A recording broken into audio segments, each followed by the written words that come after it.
વડીલો અને મિત્રો, પ્રુધો નામનો એક બહુ મોટો વિચારક થઈ ગયો. એમણે એવું કહ્યું છે કે કામ કરવું એટલે મોત નોતરવું. કોઈ પણ કામ કરો એટલે મોત નોતરવું. પણ આ એવું મોત છે કે જે નોતર્યા વિના આપણે જીવી શકતા નથી. આ હું વાત એટલા માટે કરું છું કે કોઈ પણ એક કાર્યક્રમ ગોઠવીએ ત્યારે એમાં એટલા બધા જોતો આવી જતા હોય છે, એવા આવવા નહીં જોઈએ પણ આવી જતા હોય છે. તો પ્રકાશભાઈ આજે વિમોચન એમને હાથે છે. અત્યારે કંઈક મિટિંગ ચાલે છે, તો થોડો વખત હું એક ભૂમિકા રૂપે, કારણ કે મને એક બહેને એવું પૂછ્યું, સ્વાભાવિક છે, દર્શક 2001માં અવસાન પામ્યા, અનિલભાઈ શાહ 2007માં અવસાન પામ્યા. એટલે કે એમની સાથે સીધું કામ કરનાર બહુ જ ઓછા લોકો, પરિચય ન હોય. તો એક ભૂમિકા રૂપે હું માનું છું કે પ્રકાશભાઈને અમે તો મોટર લઈને એક ભાઈને મોકલ્યા છે કે અપહરણ કરીને લેતા આવો. જોઈએ. એક જુવાન, અત્યંત બુદ્ધિશાળી, તરવરિયો, બધાનો લાડકો, રૂપાળો, 16 વર્ષની ઉંમર અને ભાવનગરની જેલમાં એને દર્શક મળે છે. એ જુવાન તે અનિલભાઈ શાહ. એ વખતે, કારણ કે આ બધું હવે નહીં કહી શકાય તો હું અત્યારે કહું.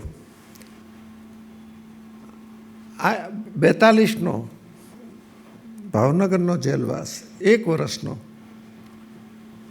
અનિલભાઈએ એક જગ્યાએ નોંધ્યું છે કે દર્શક ત્યારે દીપ નિર્વાણ લખતા હતા અને વચ્ચે વચ્ચે રડતા, એ લીલી શાહીથી લખતા હતા અને રડતા જાય તો કે જો હસ્તપ્રત સચવાયું હોય તો એમાં એમના આંસુના ડાઘ પડેલા છે. ગુરુ શિષ્યથી આ સંબંધ શરૂ થયેલો. માધ્યમ આ બધા, એટલે કે જો આમાંથી થોડાક ઓળખતા હશે, રતિભાઈ અંધારિયા વગેરેને, એવા 8 જુવાનો હતા લગભગ. એ બધા દર્શકથી આકર્ષાયેલા અને જેલમાં આ બધી અનુકૂળતાઓ હતી. જેલ એ લગભગ યુનિવર્સિટી જેવું હતું. નવા નવા પુસ્તકો દર્શક એમને સૂચવે, આ બધા વાંચે. અનિલભાઈ સૌથી આગળ એમાં. માધ્યમ શું બન્યું? જે અનિલભાઈએ પછીથી એમ કહ્યું, પાછલા એક પત્રમાં પણ આમાં આવે છે કે એ જ્યારે બ્લોક ડેવલપમેન્ટ ઓફિસર થયા ત્યારે એમણે આવું કામ કરનારા તમામને પલ્લી સમાજ પુસ્તક ભેટ મોકલેલું કે જો તમારે, એટલે એનો સાર કહું તો, ધરાર ગરજપૂર્વક વિકાસ કરવો.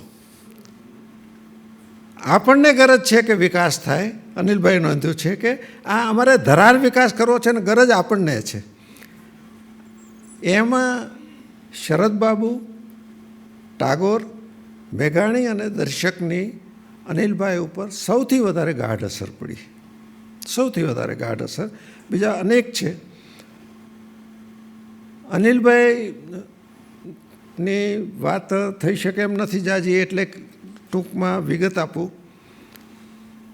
ભણ્યા, 1 વર્ષ એમને છોડી દેવામાં આવ્યા. બધા નાના, હજુ તો ઉગતા યુવકો હતા. એ વખતે માફ કરવામાં આવતા હતા. એમણે એવું પસંદ નહીં કર્યું, પાછા જેલમાં ગયા, 1 વર્ષ જેલમાં રહ્યા. આ હું એટલા માટે કહું છું કે આ પત્રો એ કાળને પણ પ્રગટ કરે છે, એના ઇતિહાસને પણ પ્રગટ કરે છે, એના વાતાવરણને પણ પ્રગટ કરે છે. અનિલભાઈ પોતે જ એટલા તૈયાર અર્થશાસ્ત્રના અધ્યાપક થયા. એમણે જોયું કે જે વિદ્યાર્થીઓ ભણવા આવે છે એમને પરીક્ષામાં રસ છે, આ બધું સમજવામાં અને વાંચવામાં રસ નથી. એટલે એમનો રસ ઘટી ગયો કે આપણે આ કામ નથી કરવું. અને બ્લોક ડેવલપમેન્ટ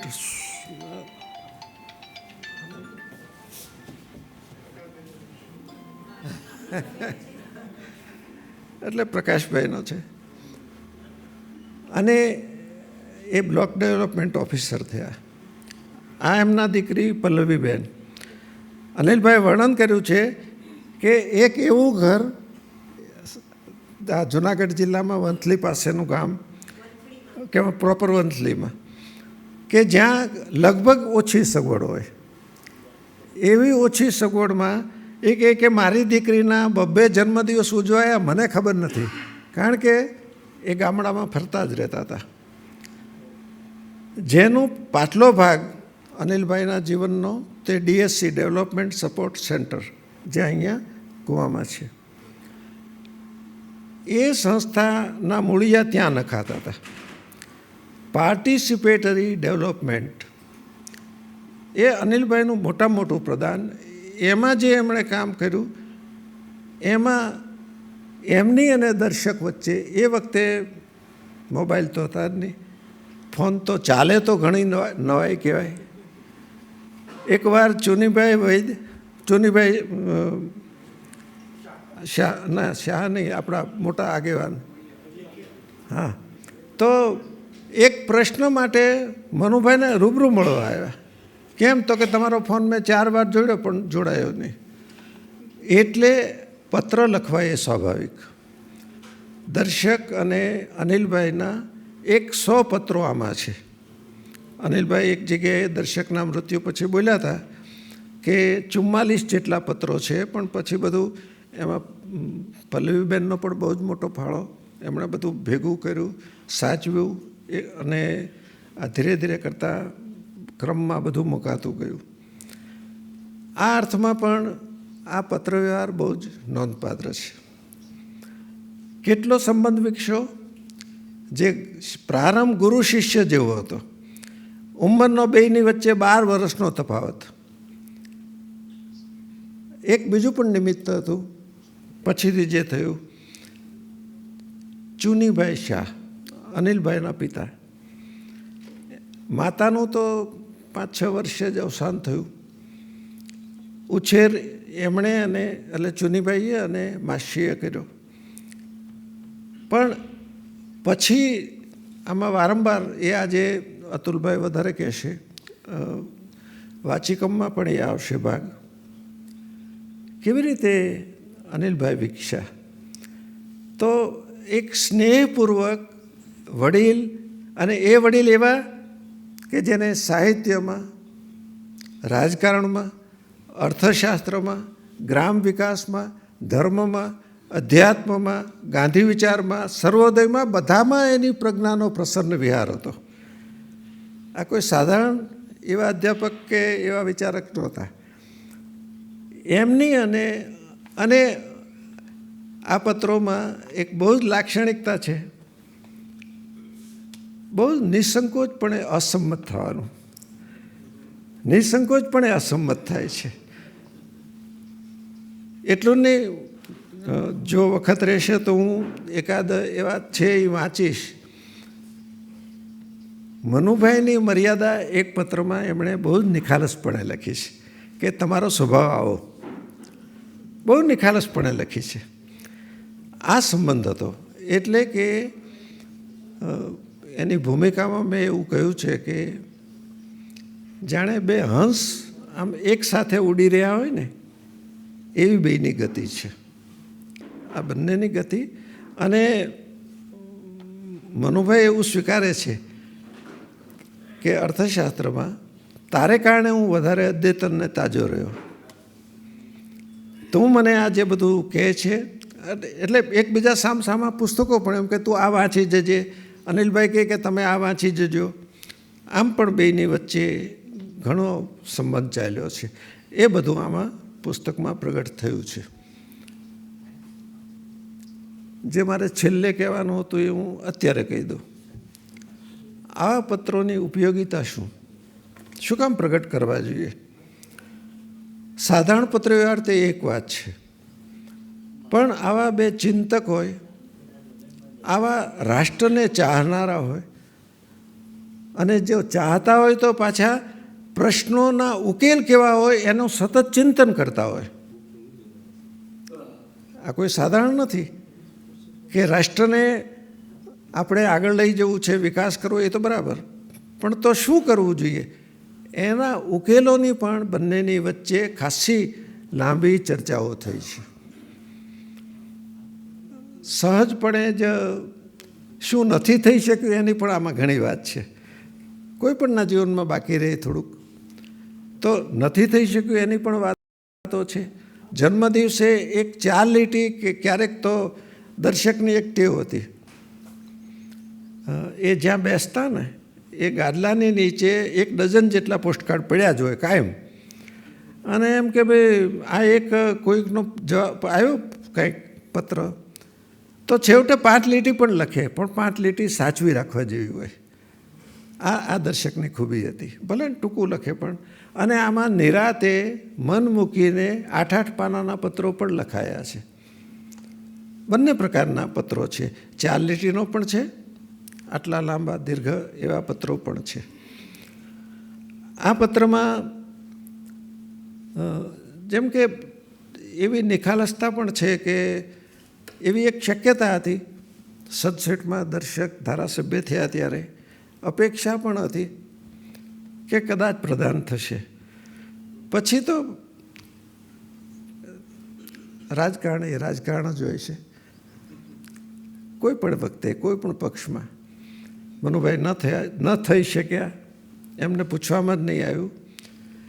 પછી અનિલભાઈ, કદાચ હું માનું છું કે નિસર્ગભાઈ આજે એમાંનો એક ટુકડો વાંચશે કે તમે ન થયા ને એને કારણે અમને કયા કયા લાભ મળશે અને ગુજરાતને કયા લાભ મળશે, તમે હોત તો બંધાઈ જાત, એના બદલે શું શું થાત, એવો એક પત્ર છે. એટલે આજે પારદર્શકતા બંને વચ્ચેની. પ્રકાશભાઈ તો પ્રકાશભાઈ છે.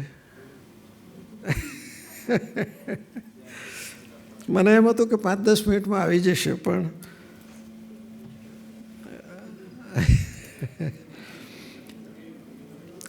આ બંનેની વચ્ચે જે એક પારદર્શકતા છે એ આ પત્રનો બહુ જ ઉત્તમ અંશ છે.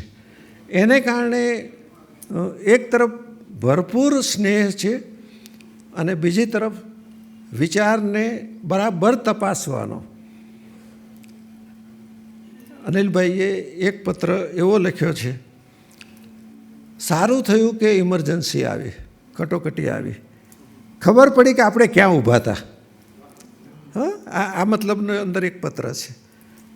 એ વખતે તો કાંઈક બેમાંથી એકેને ખબર નહોતી કે આ પત્ર 2024માં પ્રગટ થવાના છે. એ તો સહજપણે જ લખતા હતા, બંને વચ્ચે એટલો સ્વાભાવિક સંબંધ હતો. પણ આવા, અથવા તો એક જેનો ઉલ્લેખ મારે ખાસ કરવો જોઈએ, પ્રેમાનંદ અને નરસિંહ મહેતા બંનેએ પત્નીઓ વિશે લખ્યું છે. અનિલભાઈએ એટલી ઝીણવટપૂર્વક એની ચર્ચા કરી છે. અને ભલું થયું ભાંગી જંજાળ એ પ્રેમાનંદનું છે, એ નરસિંહ કદી આવું ન લખે. પછી એમણે ઉમાશંકરનો પણ ઉતારો અંદર એની વિગત ટાંકી છે. એક ટોલ્સ્ટોયના પત્નીનું નામ સોફિયા. તો સોફિયા નિમિત્તે બંનેની વચ્ચે ખાસી ચર્ચા ચાલી છે. એક અત્યંત પ્રતિભાશાળી એવા પતિ છે અને ઘર રખવું અત્યંત ઉપયોગી થયા છે. વોર એન્ડ પીસની 3 વખત એણે કોપી કરી હતી, નકલ કરી હતી.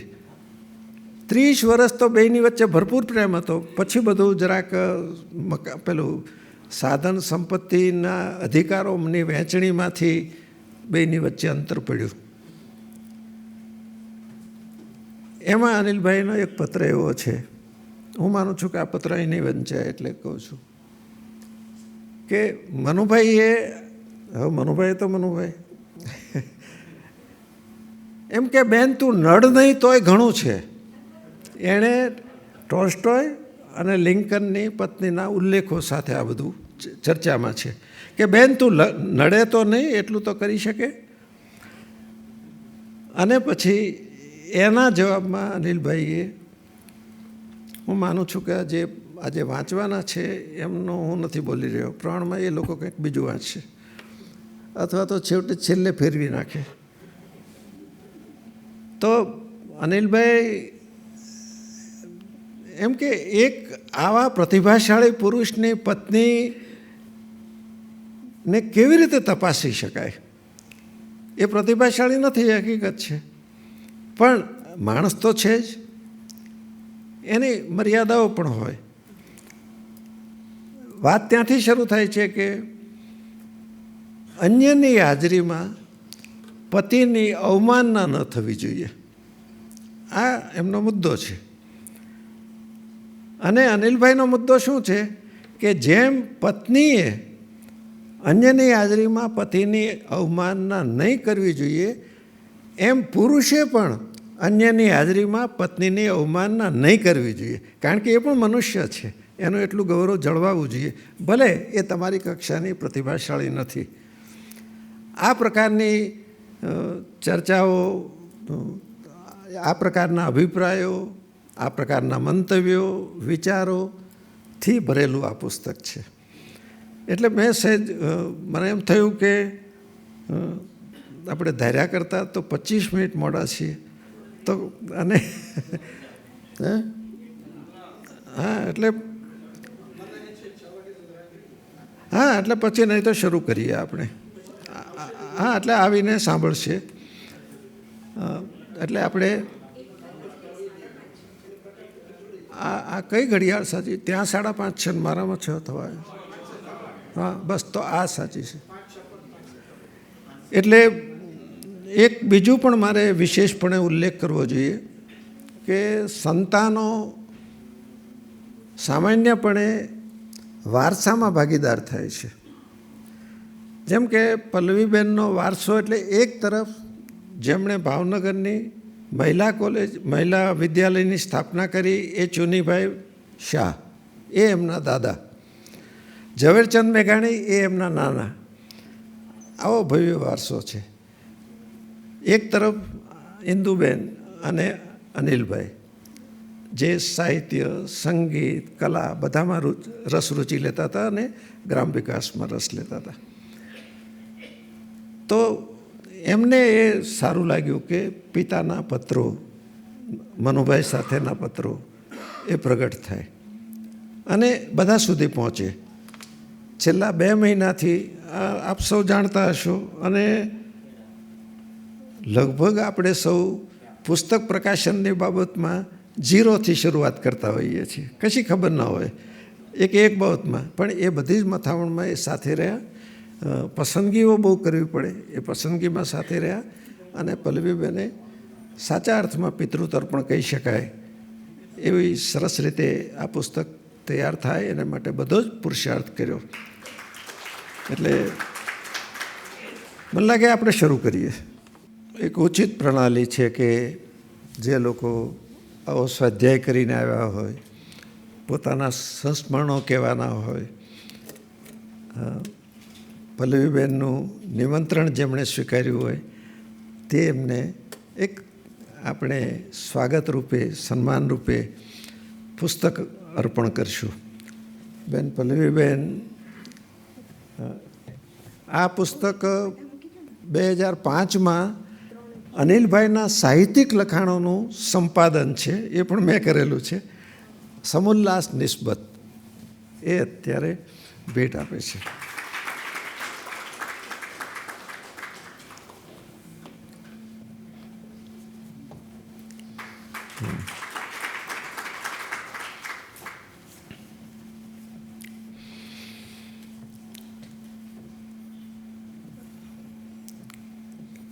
કેટલીક વિગત મેં અત્યારે કહી. પિતૃઋણ અદા કરવા રૂપે આ પુસ્તક તૈયાર થયું. એમાં મનુભાઈ એ કાળે આ હતું જ નહીં, એટલે કોઈને યાદ જ નથી આવતું. એટલે મનુભાઈ અને અનિલભાઈ ભેગા હોય એવા 3-4 ફોટા જ મળ્યા. એટલે બીજા થોડાક ઉમેર્યા, પણ બહુ જ ઓછા પણ ફોટા આમાં મૂક્યા છે.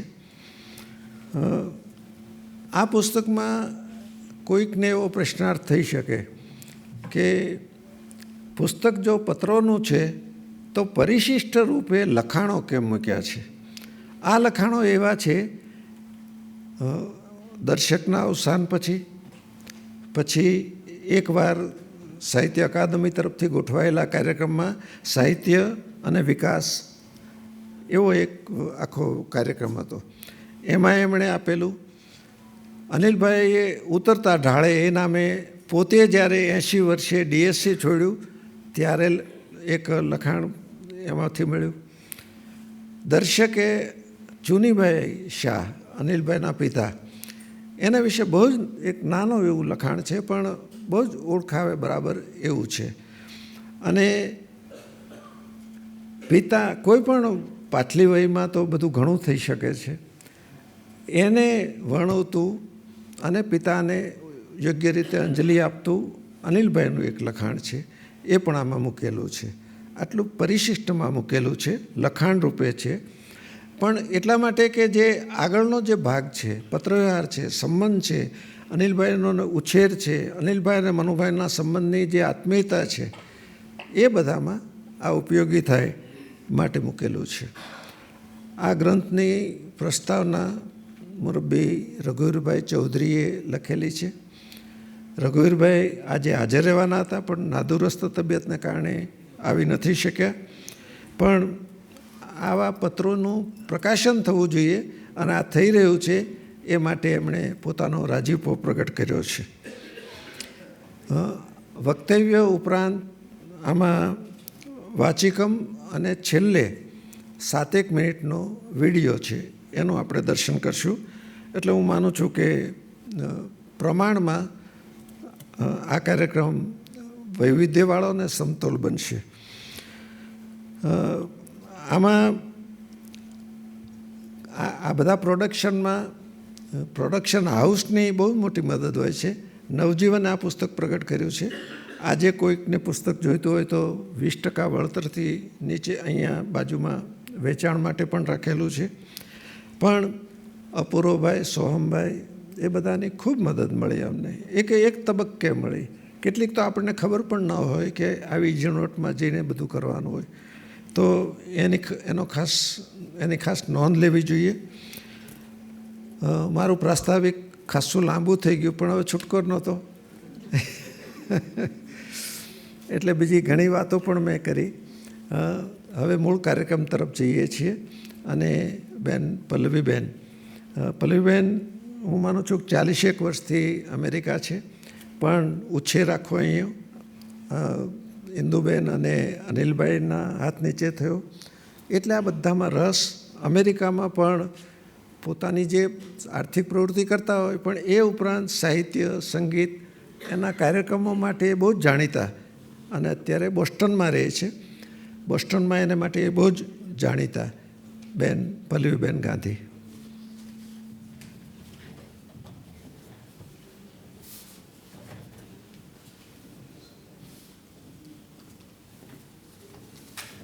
નમસ્તે. હવે પ્રકાશભાઈ નથી, પણ એમનું નામ લઉં છું. મુરબ્બી પ્રકાશભાઈ, ઇન્દિરાબેન, અતુલભાઈ, હર્ષદભાઈ, નિસર્ગભાઈ,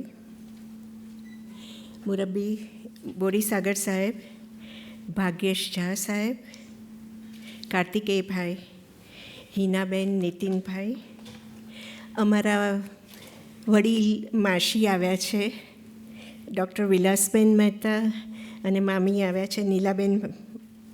એ લોકો બંનેને પણ વેલકમ કરું છું. વડીલો અને મિત્રો,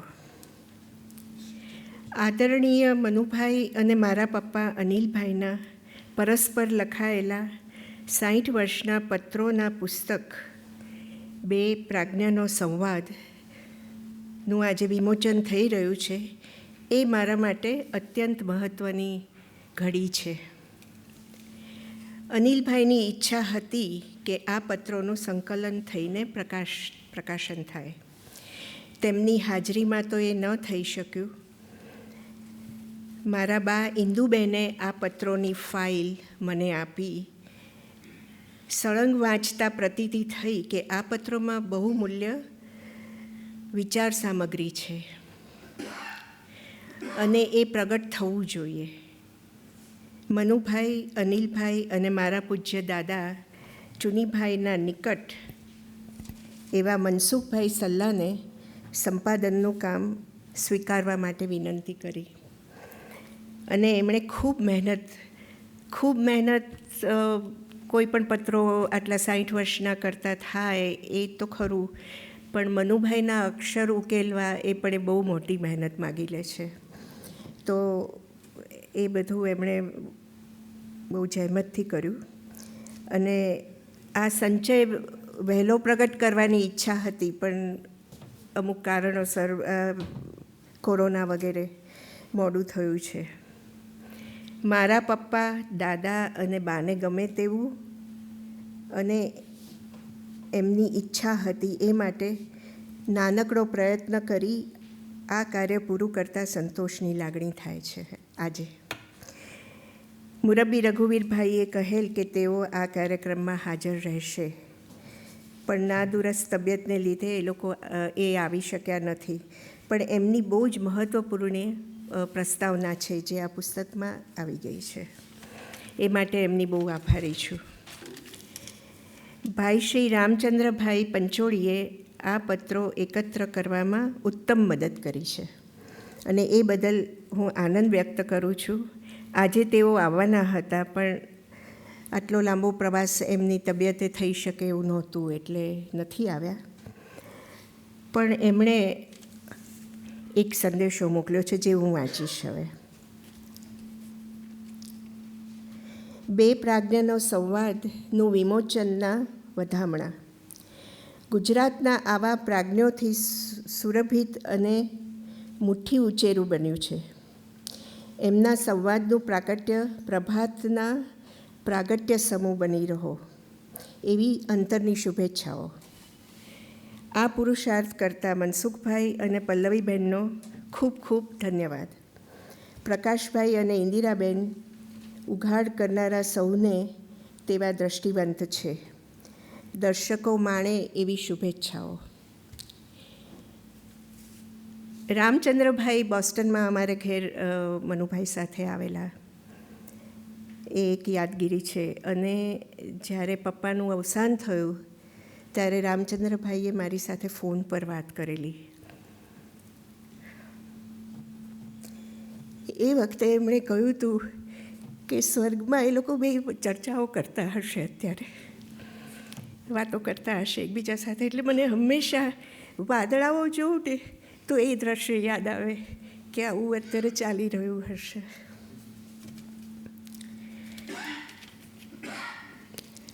આજે આપ સૌ આ કાર્યક્રમમાં ઉપસ્થિત રહ્યા છો એ બંને મહાનુભાવો અને વિચાર પ્રત્યેની આપની સૌની નિસ્બત ગણું છું. એટલે આ તમારું અહીંયા બેસવાનું, તમે આ સાંભળો છો એનું બહુ મહત્ત્વ છે. નવજીવન ટ્રસ્ટના શ્રી વિવેકભાઈ દેસાઈ અને શ્રી અપૂર્વભાઈ આશરે આ પુસ્તકનું પ્રકાશન કરવાનું વિચાર્યું, એનો મને ઘણો રાજીપો છે. સોહમભાઈએ સતત એમની સાથે કામ કરતા સોહમભાઈએ સતત મહેનત કરીને પુસ્તક પૂરું કરવામાં ઘણું યોગદાન આપેલું છે. હજુ આપણે હવે ઇન્દિરાબેનને કહીશું કે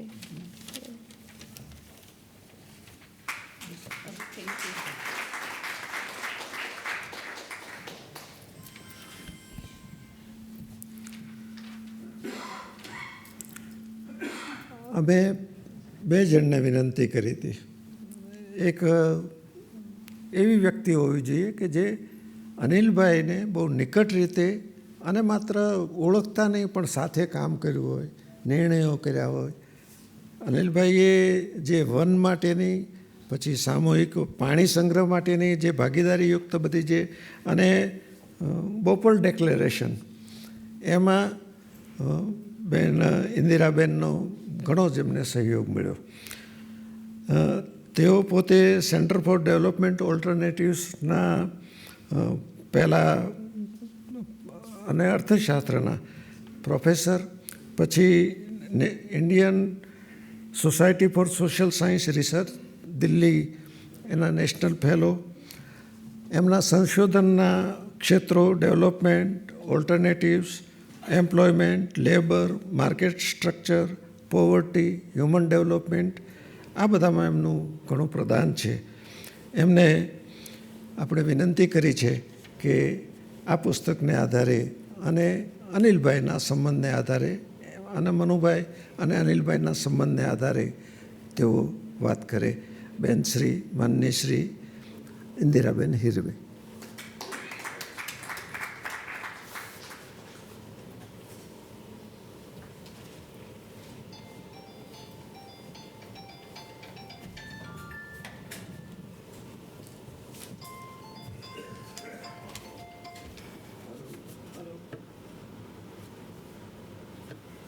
ભાઈઓ અને બહેનો, પહેલું તો હું પલ્લવીને કોંગ્રેચ્યુલેશન્સ કહું, અભિવાદન કરું કે એ ખૂબ સારું કામ કર્યું અને આ વાંચવાની ખરેખર મને ખૂબ મજા આવી.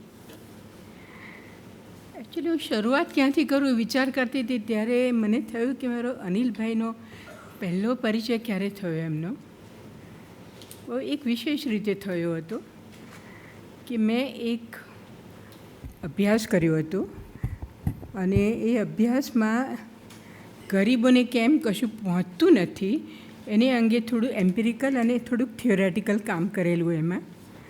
પછી મને કહેવામાં આવ્યું, હું જ્યાં હતી ત્યાં ડાયરેક્ટરે, કે તમે એક કોપી અનિલભાઈને પણ મોકલો. એ વખતે રૂરલ ડેવલપમેન્ટના સેક્રેટરી હતા, એટલે મેં એમને મોકલી આપી.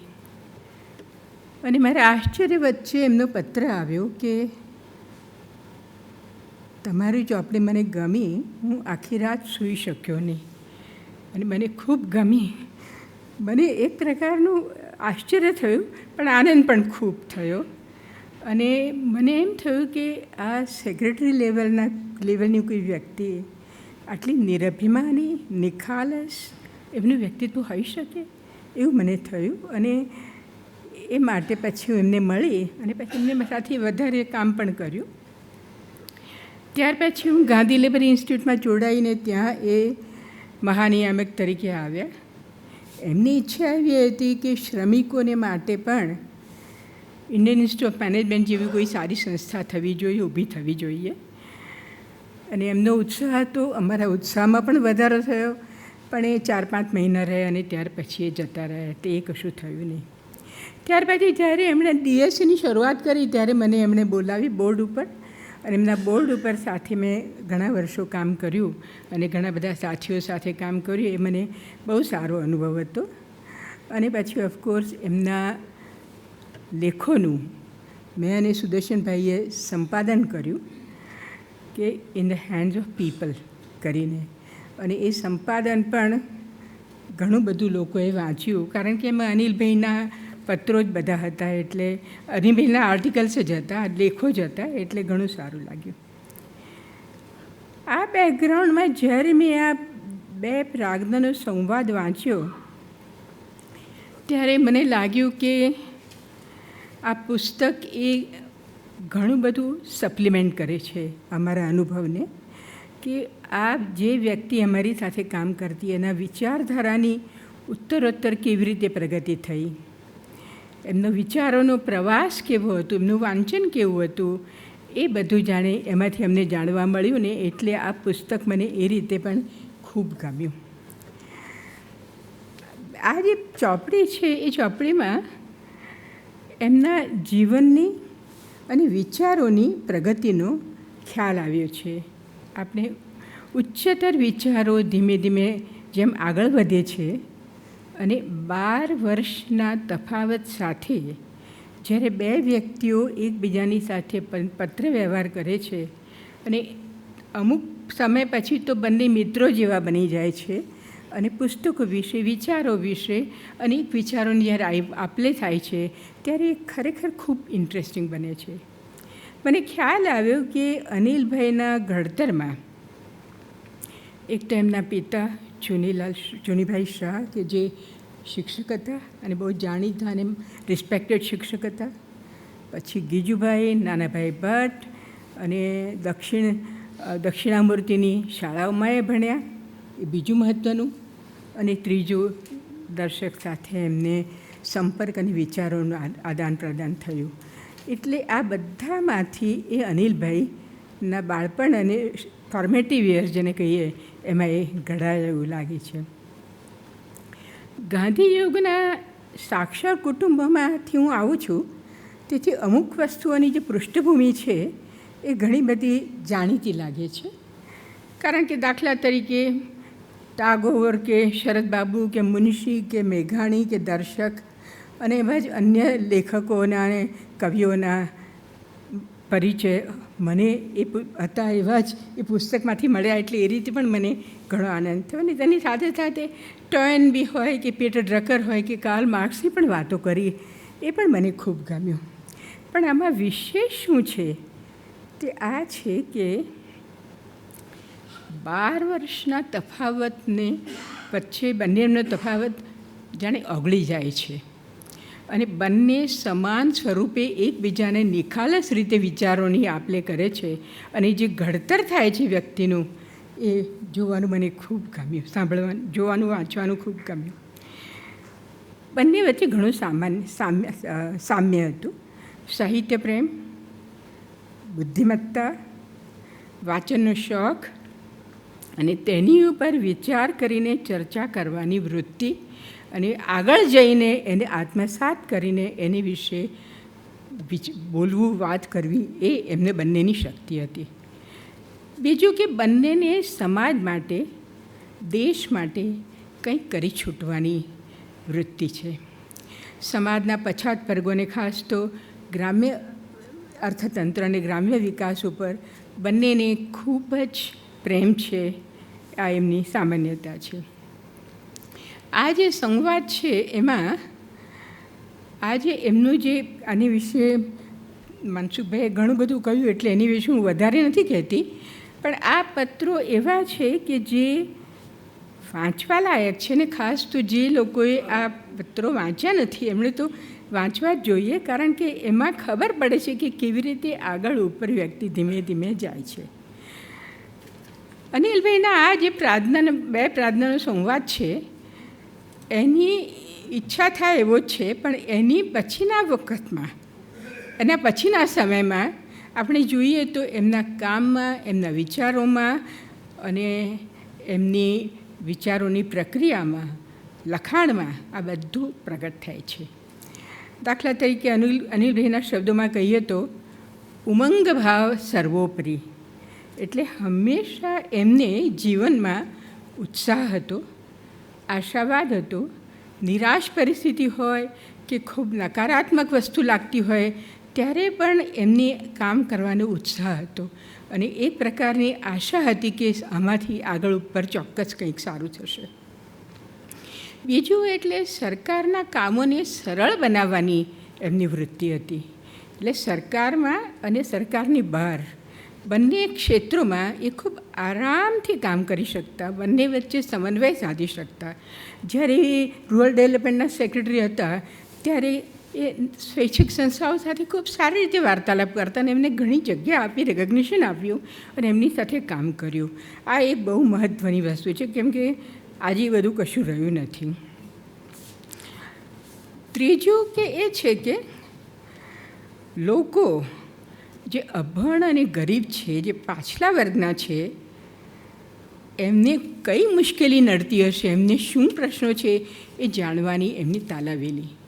એટલે જાય તો સાંભળવા જાય, લોકોને ધ્યાનથી સાંભળે અને નહીં કે પોતે ભાષણો આપે, પણ લોકોને સમજવું, સમાન ભાવે એમની સાથે વાતચીત કરવી, એ માટે એમનામાં ધીરજ હતી અને લોકોમાં એમને વિશ્વાસ પણ હતો. એ એમની ખાસિયત હતી અને એને કારણે એમના કામમાં એમણે પ્રોફેશનલિઝમ ઉમેર્યું, પણ એવી રીતે કર્યું કે જાણે દૂધમાં ખાંડ ભળી જાય એ રીતે પ્રોફેશનલિઝમ એમના કામમાં ઉતરી આવ્યું. આ એક ખાસિયત હતી. સહભાગી કામ એટલે કે જેને પાર્ટિસિપેટરી ડેવલપમેન્ટ કહીએ, એમાં એમને ખૂબ શ્રદ્ધા હતી અને એમાં ખાસ કરીને રોબર્ટ ચેમ્બર્સ સાથે એમની મુલાકાતને એમની સાથેની ત્યાં ગયા હતા. અને રોબર્ટ ચેમ્બર્સને હું પણ બહુ સારી રીતે ઓળખું છું, એટલે મને પણ એ ખૂબ સારું લાગ્યું કે ત્યાં રહ્યા ત્યારે બંને વચ્ચેની વાતચીત, બંને વચ્ચેનું જે વ્યવહાર અને રોબર્ટ ચેમ્બર્સે એમને માટે જે લખ્યું એ બધું ખરેખર ખૂબ જ વાંચવા લાયક છે, ભણવા લાયક છે, શીખવા લાયક છે. DSCમાં પાર્ટિસિપેટરી ઇરિગેશન મેનેજમેન્ટ PIMની શરૂઆત એમને કારણે થઈ અને એમાં એ DSCમાં ન રહેતા બહાર ગઈ અને આજે ભારતના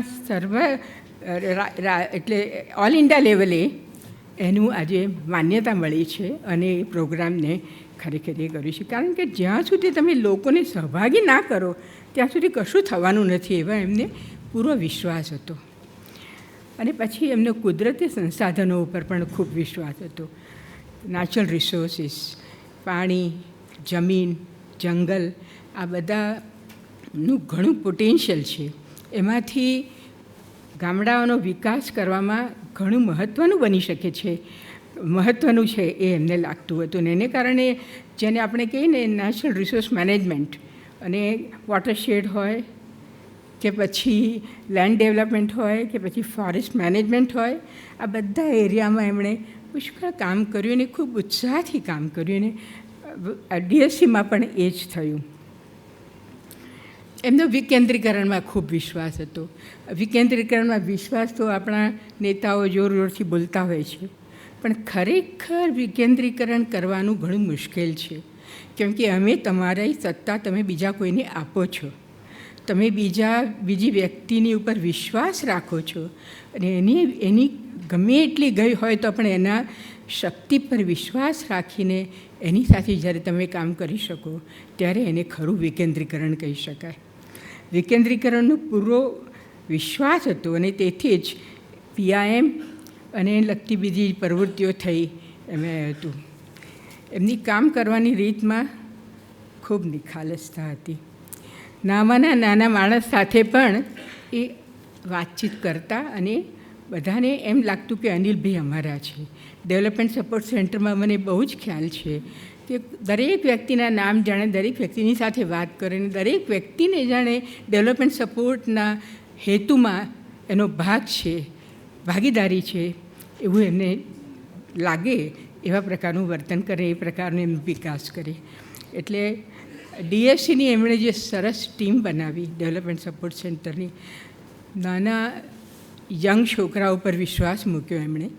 અને ખાસ કરીને સચિન છે અહીંયા આગળ, અને સચિન અને મોહન એ બંને જણામાં એટલો વિશ્વાસ મૂક્યો કે આજે સચિન અને મોહને લગભગ ઘણા રાજ્યોમાં કામ કરીને પુષ્કળ મેડલ મેળવ્યા છે.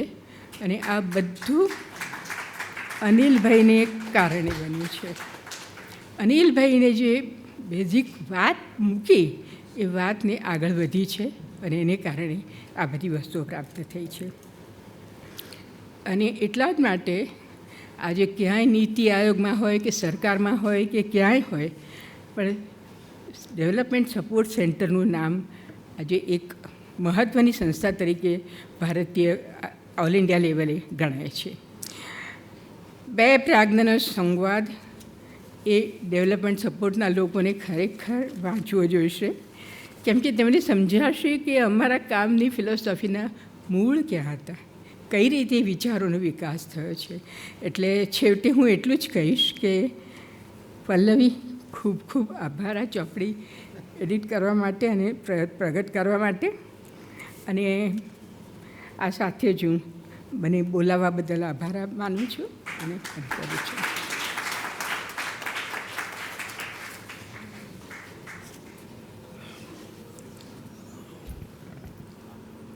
આભાર ઇન્દિરાબેન. આપણે બહુ સરસ રીતે અનિલભાઈને પ્રગટ કરી આપ્યા. પલ્લવીબેન, પ્રકાશભાઈ આવી ગયા, આપણે સન્માન કરીએ.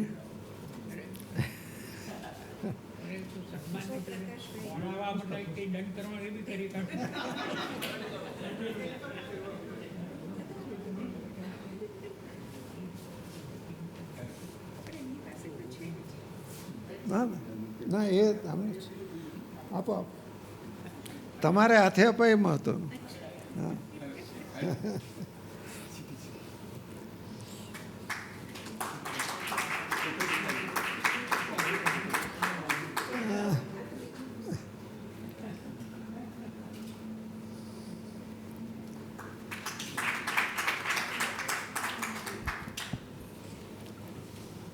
અતુલભાઈ પંડ્યા, એમનો જન્મ લોકભારતીમાં, અભ્યાસ લોકભારતીમાં, એમના પિતાજી લોકભારતીમાં અધ્યાપક, પછી પણ ગુજરાત વિદ્યાપીઠમાં ભણ્યા. બહુ જ લાંબો વખત એમણે પર્યાવરણ શિક્ષણ કેન્દ્રમાં ઉત્તમ કામ કર્યું, આખા ગુજરાતમાં ફેલાયા એ સંસ્થા દ્વારા. થોડો વખત લોકભારતીમાં પણ 3 વર્ષ એમણે આપ્યા. અત્યારે સાબરમતી આશ્રમમાં, ગાંધી આશ્રમમાં તેઓ ડાયરેક્ટર અને ટ્રસ્ટના મંત્રી છે.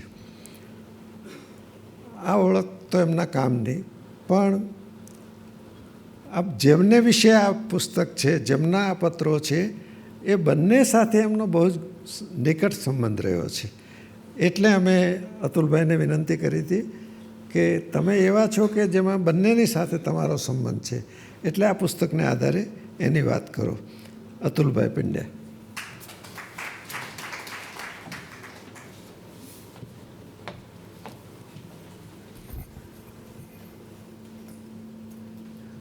પૂર્વ ભૂમિકામાં ઘણી વાતો થઈ છે અને પછી ઇન્દિરાબેન પણ બોલ્યા છે, એટલે પુનરાવર્તન થવાનો પૂરો સંભવ છે, એટલે હું એ ટાળીને મારું બોલવાનું પસંદ કરીશ.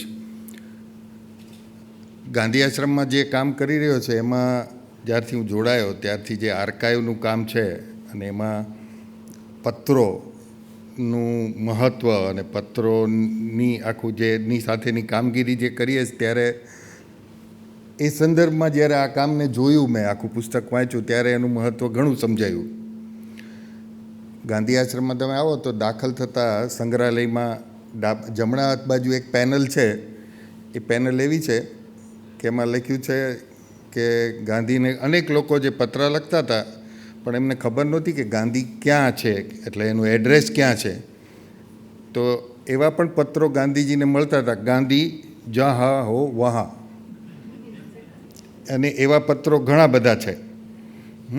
એટલે પત્રનું જે આખું જે એની અગત્યતા અને એની અસર અને એને કેમ સાચવવા જોઈએ, પ્રકાશિત કરવા જોઈએ. તાજેતરમાં એટલે ગયા મહિને જ તે અમદાવાદમાં એક ઘણા બધા એના પ્રસ્તુતિ થઈ ગઈ ટાગોર અને ગાંધીના સંવાદો વચ્ચેનું, પ્રોફેટ એન્ડ પોએટ. એ બહુ જાણીતા એવા વિજય પડકીના લોકોએ આખું વાચિકમના સ્વરૂપે જ ભજવ્યું. ત્યારે એ બંનેના વ્યક્તિત્વની જે ઊંચાઈ ઊંડાઈનો પણ આખો ખ્યાલ આવ્યો. એટલે એ સંદર્ભમાં હું જ્યારે આ જોતો હતો, વાંચતો હતો, સમજતો હતો, ત્યારે એ ઘણા બધા લોકોને આ ગ્રંથ, આ પત્રવ્યવહાર વાંચવો, સમજવો, માણવો, નાણવો ગમશે એવું મારું માનવું છે. સલાભાઈ કહ્યું એમ સદભાગ્યે મને બંને વ્યક્તિત્વનો પરિચય ખૂબ સારી રીતે થયો. લોકભારતીમાં જ ઉછર્યો, જન્મ્યો, મોટો થયો, ભણ્યો, કામ કર્યું, એટલે દાદા સાથે દર્શક જેને આપણે કહીએ છીએ તમે, તો એમની સાથે તો પરિચય થયો જ. અનિલભાઈ કરતાં અનિલભાઈના પિતાશ્રી ચુની દાદા અમે કહેતા, એ અમારાથી 100 ફૂટ જ દૂર રહેતા હતા, અમારા પાડોશી હતા.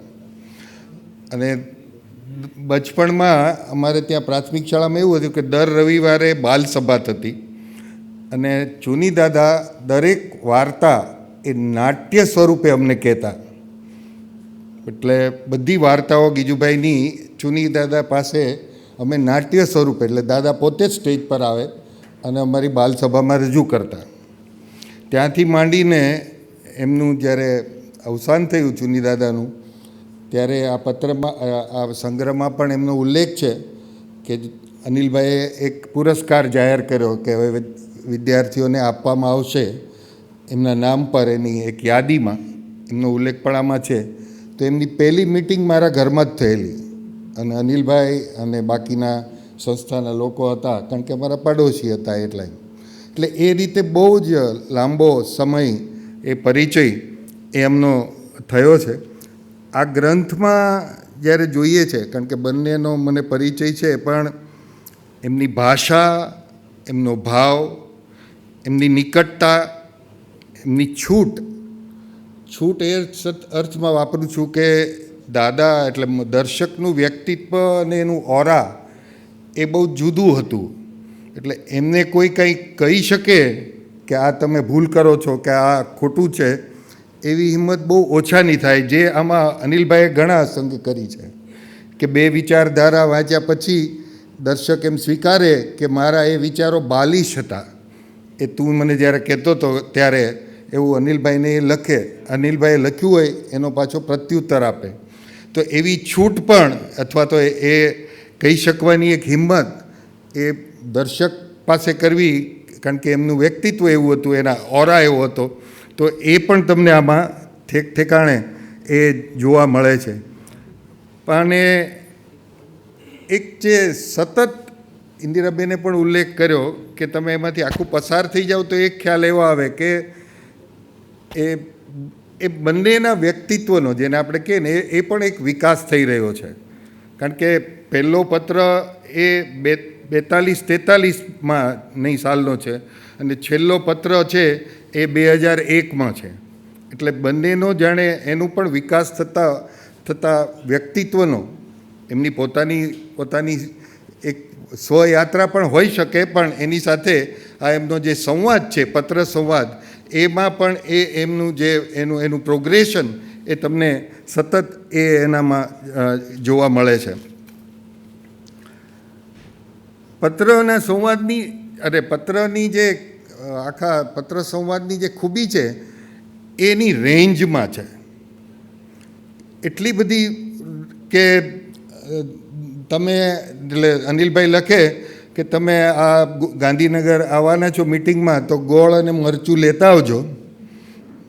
ત્યારથી માંડી અને તોયંબી હોય કે રોમારોલા હોય કે ટાગોર ને ઘરે બાહેરેમાં નિખિલનું આ પાત્ર આ રીતે છે અને એનો વિકાસ આ અને એની આ ચર્ચા આ, એટલે એની જે રેન્જ છે કે એ બહુ જબરજસ્ત છે. અને એ ખરેખર માણવા, જ્યારે વાંચીએ એક વાચક તરીકે, એ માણવા જેવી છે.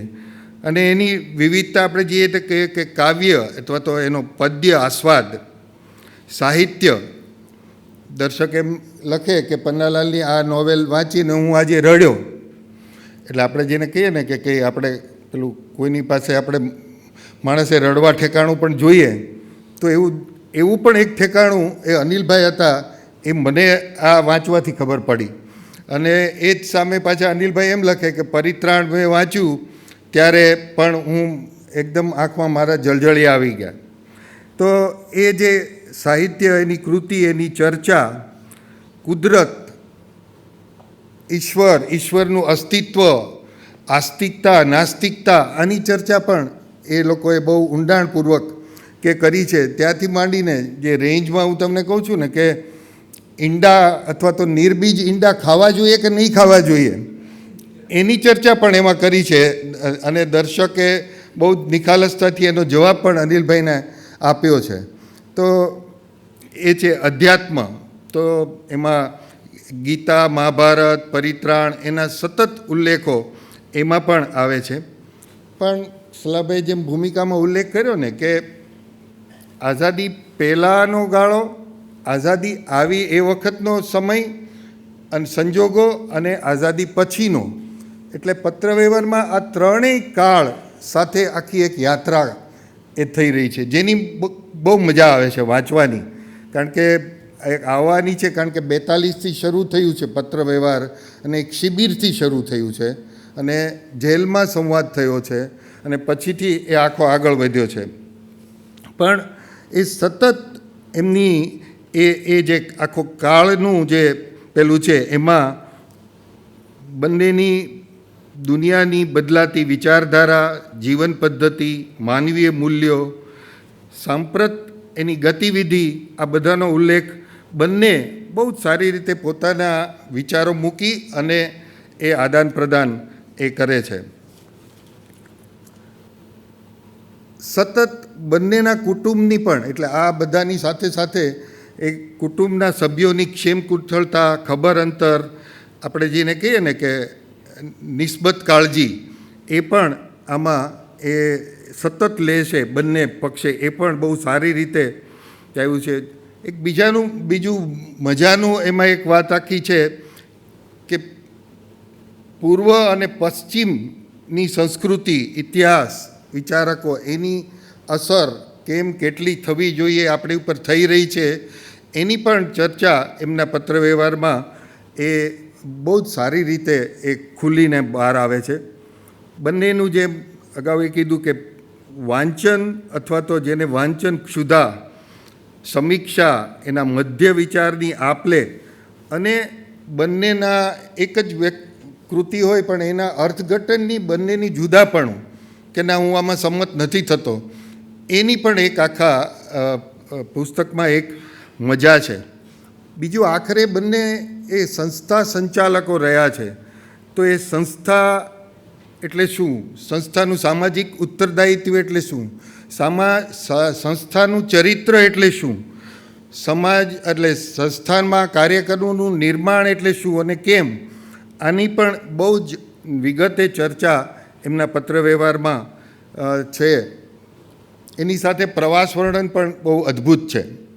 અનિલભાઈ જ્યારે અમેરિકા જતા હતા ત્યારે એવું દાદાને એક પત્ર લખે છે કે હું જાઉં છું પણ મારે યુરોપ યાત્રા કરવાની છે, તો મારે શું જોવું જોઈએ, શું જોઈએ. અને દાદા એનું જે એક વર્ણન કરે છે કે આ દેશમાં આ જગ્યાએ આ તારે જોવું જોઈએ, શું કામ જોવું જોઈએ, અને તારે કેટલો સમય એમાં આપવો જોઈએ, કેટલા દિવસો જવા જોઈએ, થી માંડીને તારે શું તૈયારી કરવી જોઈએ, અને એટલું બધું સરસ એનું એને ગાઈડ કરે છે. જ્યારે આપણે પેલા ટ્રાવેલ એજન્ટ ટુરિસ્ટ કરતા હોય ને એવું એ દર્શકને પૂછે છે. એ મને બહુ નવાઈ લાગી કે અનિલભાઈનું પોતાનું જ એક્સપોઝર ઘણું હતું, પણ જ્યારે એ યુરોપ યાત્રા પહેલી વાર કરે છે ત્યારે એનું આખું જ એ દર્શક એને ખાસી રીતે એને ગાઈડ કરે છે.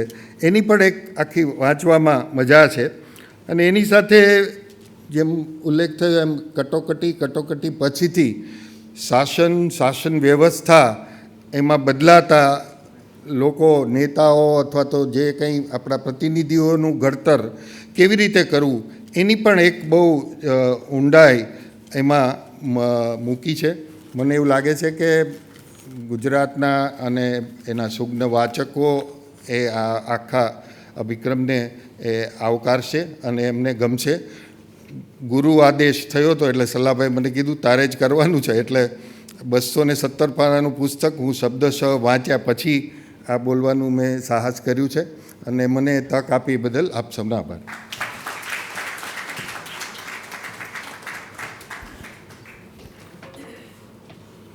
આપ સૌ સંમત થશો કે અતુલભાઈને કીધું એ વ્યાજબી થયું છે. હવે હર્ષદભાઈ, નિસર્ગભાઈ, આવો. વાચિકમમાં એમણે મને પસંદ કરીને આપ્યા, પછી મેં એમના ટુકડા પસંદ અને અંશો પસંદ કરીને આપ્યા. હવે એમણે જે પસંદ કર્યું તે બેયને માટે કુલ 20 મિનિટ છે. એટલે બંને એટલા ચતુર છે, બંને એટલા સુજ્ઞ છે કે સમય જાળવશે. અને 1-2 મિનિટ વધારી. નિસર્ગભાઈ ક્યાં ગયા? હર્ષદભાઈ આવો. પણ એ પહેલાં ત્યાં વધારે મજા આવશે. બે મિનિટ સહેજ ટૂંકો પરિચય આપી દઉં. નિસર્ગભાઈએ એવું કહ્યું કે અભિનેતા સિવાયનો મારો કોઈ પરિચય ન હોય, નિસર્ગભાઈ ત્રિવેદી.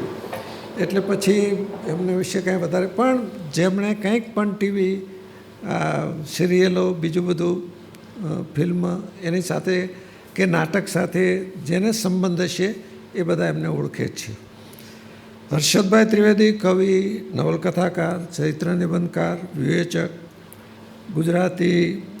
ગુજરાત સાહિત્ય અકાદમીના ભૂતપૂર્વ મહામાત્ર, અને જાન્યુઆરીથી સાહિત્ય પરિષદ, ગુજરાતી સાહિત્ય પરિષદ એના પ્રમુખ તરીકે વરાયેલા છે. હવે જવાબદારી સંભાળે છે. એમ પણ કહી શકાય કે સાહિત્ય પરિષદને ઉત્સાહી અને વહીવટી સૂઝવાળા એવા પ્રમુખ મળ્યા છે. આટલું પૂરતું છે.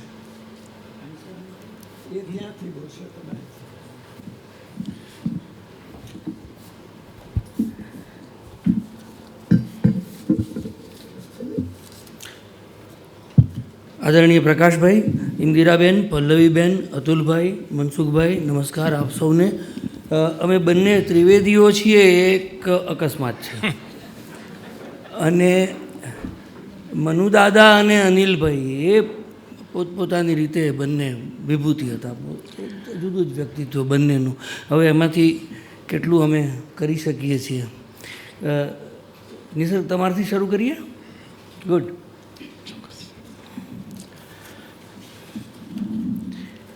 મોરબી મનુભાઈ, હું એક વાત વિશે લખવાનું મારું મન રોકી શકતો નથી, કેવળ તમારા પ્રત્યેની વફાદારીને લીધે. તમે લખો છો કે કેવળ શક્તિ જ બધું નથી, ભાવના, નિષ્ઠાની વિશેષ જરૂર છે.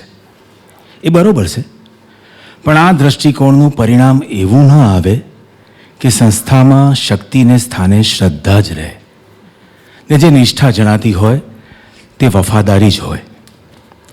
તેની કાળજી પણ જરૂરી હોય છે. રોગનું મૂળમાં તમે લખેલું કે કેવળ ભાવનાથી નહીં ચાલે, જ્ઞાન ને શક્તિ જોઈશે. જ્ઞાન શક્તિની તો કસોટી પણ છે. ભાવનામાં અસલી નકલીનું જાણવું મુશ્કેલ હોય છે, અને સત્તા સ્થાને બેઠેલ સૌ અજ્ઞાનમાં હોય છે, તેમ મારો અપવાદ વિનાનો અનુભવ થયો છે. એને બિચારાને કોઈ સાચી વાત કહી શકતું નથી, એના મતને અનુકૂળ જ વાત કરે છે. એટલે મારે મન સમર્થ સત્તાધારીની એક કસોટી એ છે કે એની તરફ શક્તિશાળી માણસો ખેંચાય ને વળગી રહે. કોઈ પણ સત્તા સ્થાન તરફ અનુકૂળ ભાવનાવાળા જ આકર્ષાય, એથી ચેતવાની જરૂર છે, તેમ હું માનું. અનિલના વંદન. પ્રિય ભાઈ અનિલ, હમણાં માનવીની ભવાઈ વાંચ્યું. કેટલાક પ્રકરણો અત્યંત સુંદર છે. રૂપામાં હળ લઈને કાળુ સાથે ખેડવા જાય છે એ પ્રકરણે મને રડાવ્યો, એના ગૌરવ અને કારુણ્ય. પણ તે છતાંય હું એને મળેલા જીવ જેવી નિરતિશય સુંદર કલાકૃતિ નહીં કહું. એમાં સુગ્રથિત સૌષ્ઠવ નથી, પણ માનવીની ભવાઈની કિંમત મારે મનથી બીજી જ છે. આ ચોપડીમાં ભૂમિપૂજન પહેલી જ વાર એની સમગ્ર ભૂમિ સાથે સાહિત્યમાં આવે છે. કાળુ એ વ્યક્તિ છે, પણ અસંખ્ય ભૂમિ જન્માની એક વ્યક્તિ છે. પેટલીકરની જન્મ ટીપને મેં જોઈ છે, પણ એ મુખ્યત્વે જે નારી કાળથી અતીત છે તેનો મહિમા ગાય છે. સ્થળ તો એ મહિમા પૂરતું જ છે, અહીં એ બંનેનો સમન્વય છે. વસ્તુતઃ પ્રકૃતિ અને પુરુષ બંને દ્વંદ્વોનું સામંજસ્ય થયું છે. જે વર્તમાન છે તેને આ સામંજસ્ય ખોયા સિવાય ભાઈ પન્નાલાલે રજૂ કર્યું છે. એ અર્થમાં આ ચોપડી એક માઇલસ્ટોન ગણાવી જોઈએ. મોરબી મનુભાઈ, સણોસરા ઉપરાંત તમારું સાચું સ્થાન દિલ્હીમાં છે તેમ હું ઘણા વર્ષોથી માનતો આવ્યો છું. જીવનનો સર્વાંગી અભ્યાસ કરી મહત્ત્વના પ્રશ્નો વિશે લોકોપયોગી ઉકેલો વિચાર્યા હોય તેવા દેશમાં બહુ જૂજ માણસો છે. તેમનો વ્યાપકપણે લાભ મળે એ જરૂરી છે. તમે દિલ્હી ગયા હોત, જાઓ, એ આ દૃષ્ટિએ ઉપયોગી સમજું છું. દરમિયાનમાં અહીં તમે ધારી હતી તેના કરતાં વધારે મોટી જરૂર ઊભી થઈ છે. અમને કેટલાકને લાગે છે કે મુરબ્બી બળવંતભાઈ મહેતાના ગયા પછી સરકારમાંથી મહત્ત્વના ક્ષેત્રે પ્રેરણા ચાલી ગઈ છે. તંત્ર સારું ચાલે છે, બીજા રાજ્યો કરતાં સારું ચાલે છે, પણ પ્રેરણા નથી, ઇન્સ્પિરેશન નથી. ભય તો એ છે કે એવા રાજકર્તાઓ આવશે જેઓ જગતના પ્રવાહોથી વેગળા છે. પરિણામે ગુજરાતમાં પ્રતિક્રિયાની પ્રવૃત્તિ વેગ પામશે. આ કેમ અટકાવવું એ જ સવાલ છે. અમસ્તુ એ નવી સરકાર માટે કામ મુશ્કેલ રહેવાનું છે, ત્યારે આવા બળોને હંફાવવા તમારા જેવાની જરૂર પડવાની. કેળવણીના ક્ષેત્ર માટે તમારો વિચાર થાય, તમને પણ રૂચે તેમ સૌને લાગે. અંગત રીતે મને લાગે છે કે એના કરતાં ખેતીવાડી, સહકાર અને પંચાયતના ક્ષેત્રોમાં વધારે ઉત્સાહ પ્રેરવાની જરૂર છે. ઘણું કરવાનું છે, ઘણું સુધારવાનું છે. અને જેને રાજકારણના પક્ષના બળો ઓછી અસર કરે તેવી વ્યક્તિની જરૂર છે, જેની વૈજ્ઞાનિક દ્રષ્ટિ હોય તેનું વિશેષ કામ છે. ગુજરાતનું માધ્યમિક અને ઉચ્ચ શિક્ષણ સમગ્ર દેશની દ્રષ્ટિએ એક ચિંતાનો વિષય બન્યું છે. તેને ઉગારવાનું હવે રાજકીય દ્રષ્ટિએ કઠિન છે. અમારા તરફથી તમને અમદાવાદમાં આવકાર. અનિલના પ્રણામ. પ્રિય અનિલ, બાકી માનવ જીવન વિશે કદી નિરાશા ન સેવવી. આશાનો, માંગલ્યનો પાયો અપરિસીમ વેદના અને કષ્ટો વચ્ચે પણ સાબુત રહેવા દેવો, એ જ જો જીવનને વાચક પ્રત્યેનું છલ હોય તો મેં અગાઉ લખ્યું તેમ મૂલ્યાંકનોનો સવાલ થયો. જીવન જે રીતે આગ્રહ પર વિકસ્યું છે તે જોતાં બીજું ધારવું તે અસંગત છે. માણસ એના દુઃખો, એના ભ્રમો કરતાં મોટો છે. એ વાત જો આપણે ન શીખવી શકીએ તો બીજું કરવાનું શું છે? સંસ્કૃતિની એક વખત કાણ કાઢી નાખીએ, નાહી નાખીએ. નિરાશાની પડે એમ લાગે પણ ખરું, પણ એ સાચું નથી. આપણે મરીએ કે જીવીએ, પણ માનવના વિવેકે અવિવેક સામે, માનવ સતે અસતની સામે અને સુંદરે અસુંદરની સામે જે મહાભારત ખેલ્યા કર્યું છે તે કદી કાયમને માટે અટકવાનું નથી. તહકુબી એટલે કે મુલતવી રાખવું તહકુબી હોઈ શકે, પરાજય મળે છે પણ શરણાગતિ નથી. મૃત્યુ એ છેવટનો ફેંસલો છે. એ વાતને ઇતિહાસ સાક્ષી નહીં પૂરે, અને મહાપુરુષોનું જીવન મૃત્યુ પછી જ શરૂ થઈ જાય છે. મૃત્યુ એમની વિજય યાત્રાનું પૈડું બનીને રથ ચલાવે છે. વેદમાં કહે છે કે પુરુષ આ નિરવધિ બ્રહ્માંડમાં વ્યાપ્યા પછી પણ 2 આંગળ વધ્યો. આઈડિયાલિઝમનું એ પ્રતીક છે. જીવનમાં કાદવ કીચડ છે, ઘણો છે, પણ ત્યાં કમળો છે ને, ઉગાડવા છે. તે આપણો સંકલ્પ છે. કમળ કદાચ ન દેખાતા હોય, એના ઉગાડવા માટે ભગીરથ પુરુષાર્થ અને જ્ઞાન જોશે, પણ તે જ માર્ગ છે. જીવનના કાદવમાં શેવાળ જ ઉગે તે વાત સ્વીકારવા હું તૈયાર નથી. ત્યાં કમળના રજકણો પણ પડ્યા છે. તે થોડા છે, પણ તે જ સાર સર્વસ્વ છે. એ સહેલાઈથી થઈ જશે એમ કહેનારા પણ બ્રહ્મા છે, ને તે છે જ નહીં એમ કહેનારા ક્રાંતદર્શી ઋષિઓ છે. રવિન્દ્રનાથનું મેં જે વાંચ્યું છે એમાંથી મને તો આ મળ્યું છે. એમનું બીજું વાંચ્યું નથી, એટલે શું લખવું? લેખક ઘણું લખે છે, પણ એનું અંતસ્થ પ્રગટીકરણ એની મહાન કૃતિમાં શોધાવવું જોઈએ, નબળી કૃતિમાં નહીં. આજે આટલું. વખત નથી. તારો મનુભાઈ. તમારા લખાણની જ વાત કરીએ. મૂળ પુસ્તકો વાંચ્યા હોય તેવા રસદર્શનો કે ન વાંચ્યા હોય, બંનેમાં સરખી જ મજા પડે છે. એ તમારી રજૂઆતની ખૂબી છે. વોર એન્ડ પીસ મેં વાંચ્યું નથી, હિંમત જ કરી શક્યો નથી, પણ તેનું રસદર્શન વાંચતા અતિશય આનંદ થાય તેવું છે. આ વખતે તો એનું છેવટે સંક્ષિપ્ત પણ વાંચી જવું તેમ મન થયું છે. લા મિઝરેબલનું પણ જેલમાં સંક્ષિપ્ત જ વાંચેલું ને તરબોળ થઈ ગયેલો. વોર એન્ડ પીસનું સંક્ષિપ્ત સૂચવશો? સરસ્વતી ચંદ્ર વાંચવાનું કદી મન જ થયું નથી. હવે તેનું સંક્ષિપ્ત વાંચી જઈશ, જેથી ગુજરાતને ઘડવામાં તેના ફાળા વિશે સમજ પડે. ગુજરાતનો નાથનું કીર્તિદેવ મુંજાલના વાર્તાલાપનું પ્રકરણ મને અતિશય ગમેલું. જાણે કીર્તિદેવ મારો આદર્શ બની ગયો. મારી ડાયરીમાં ક્યારેક એવું લખાણ જોઉં છું કે મુંજાલને કોઈ વિચાર કે અભિગમ વચ્ચે એકલા ઝઝૂમવાનું બન્યું હોય ત્યારે કીર્તિદેવની છાયા તેમાં દેખાય છે. ઘરે બાહિરે મૂળ પણ અનેકવાર વાંચ્યું છે. એનો પ્રથમ પરિચય 42માં તમે જ કરાવેલો. તેમ છતાં તમારું અવલોકન વાંચવાની ખૂબ મજા આવી. કથા વસ્તુ, તેમાંથી નિષ્પન્ન થતો રસ અને ગુણાર્થ, બધું એવું વણાઈને આવે છે કે મૂળ લખાણ વાંચ્યું હોય કે ન હોય, રસલાભ તો એટલો જ થાય છે. આ લેખો વિદ્યાર્થીઓના પાઠ્યપુસ્તકોમાં સ્થાન પામે તો બહુ ઉપયોગી થાય. પ્રિય ભાઈ અનિલ, તારો કાગળ પૂજ્ય નાના ભાઈના અવસાન વખતે મળેલો, તેનાથી મને ઘણું આશ્વાસન મળેલ. ખરી રીતે કહું તો જે અનેક પત્રો આવ્યા એમાં તારો અને બબલભાઈનો પત્ર જ વિશેષ નોંધપાત્ર હતા, અને તેની નકલ કરાવી મેં મણાર આમલાના કાર્યકરોને પણ મોકલાવેલ. નાના ભાઈના અવસાનને લીધે જે રિક્તતા ઊભી થઈ છે તે હજુ તો ટળી નથી. વસ્તુતઃ એ સાવ ટળે એવો સંભવ હું કલ્પતો નથી. તે સંભવિત તો ત્યારે જ બનશે જ્યારે અંદરથી ધર્માનુભવ કરવાની શક્તિ મારામાં આવે. મારે માટે તેઓ મિત્ર, મુર્શીદ અને માતા સમા હતા. આંખો મીચી એમણે મારી દરખાસ્તોને, અર્થઘટનોને આજ સુધી સ્વીકાર્યા હતા, ને તેને લીધે મેં પણ હંમેશ તેમને નામે અને તેમની છાયામાં કામ કર્યા કર્યું.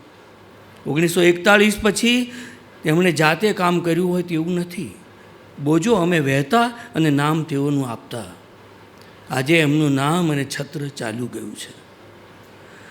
બોજો એમનો એમ છે. એમના નામ અને છત્રની જગ્યાએ ઈશ્વર સિવાય કોઈને બેસાડવાની ઈચ્છા નથી, ને તેવો આંતરિક અનુભવ ન થાય ત્યાં સુધી રિક્તતા રહેવાની એમ સમજીને ચાલું છું. આનો અર્થ એવો નથી કે કાર્યકરોનો જે મોટો સમૂહ મને આમલા, મણાર અને સણોસરામાં સાંપડ્યો છે તેમાં ઉણપ છે. તેવો સમૂહ બીજે મળે એવું હું માનતો નથી, પણ નાના ભાઈએ આપેલ નચિંતતા તે બધા મળીને પણ ન આપી શકે. વાસ્તવિક રીતે જોઈએ તો નાના ભાઈએ એમની જુવાનીમાં જે બોજો ઉઠાવ્યો હશે એના કરતાં 3-4 ગણો બોજો આ ત્રણેય સંસ્થાઓ અને અન્ય જાહેર જીવનનો મારા પર છે, ને એમની લાયકાતની દશાંશ લાયકાત પણ મારામાં નથી. અને તેમ છતાં પ્રાપ્તમ ઉપાસિત હૃદયે ન પરાજિત માનીને આ બધું ચલાવીએ છીએ. મનુભાઈ. મુરબ્બી મનુભાઈ, નાનપણમાં જન્મદિવસ ઉજવવાનો રિવાજ અમારે ત્યાં નહીં, એટલે હજુય એવો વિચાર નથી આવતો. પણ કોણ જાણે કેમ આજે સવારે વિચાર કરતો હતો કે મારો તારક, સૂર્ય તો નહીં કહું, અસ્તાચલ ભણી ઢળી રહ્યો છે, ત્યારે તેનું મૃદુ તેજ ઝંખવાયું ન હોય તો તેમાં જે ગુરુજનો, સ્વજનોનો ફાળો હશે તે સૌમાંથી યાદ કરવાનું મન થયું ચુનીભાઈને અને તમને. ચુનીભાઈ પાસેથી ધૈર્ય, અભ્યાસ વૃત્તિ, નિર્વ્યાજ પ્રેમ અને કર્તવ્ય પરાયણતા મળ્યા હશે. તમારી પાસેથી બૃહદ જીવન રસોનો પરિચય અને અમુક અંશે લગન. સરકારી અમલદાર બન્યો તેથી કંઈ અસાધારણ કરી શકું, કાળના તટ પર ચીરકાલીન પગલાં આલેખતા જવા એવી તો શક્યતા ન રહી. કદાચ દૈવત જ ન હતું. પરંતુ જે કંઈ કરવાનું આવ્યું તે પૂરા દિલ, ખંત અને ખાસ તો રચનાત્મક, સર્જનાત્મક ઉત્સાહથી કરે ગયો, અને મારું કામ એકંદરે ઉત્કૃષ્ટ ગણાયું એમ હું સમજ્યો છું. એમાં ચુનીભાઈએ મૂકેલા બીજ અને તમારી માવજતની અસર વર્તાય. કંઈ કેટલુંય થઈ શકે, કરી શકાય તેવું છે તેમાંનું ઘણું અલ્પ કરી શક્યો છું.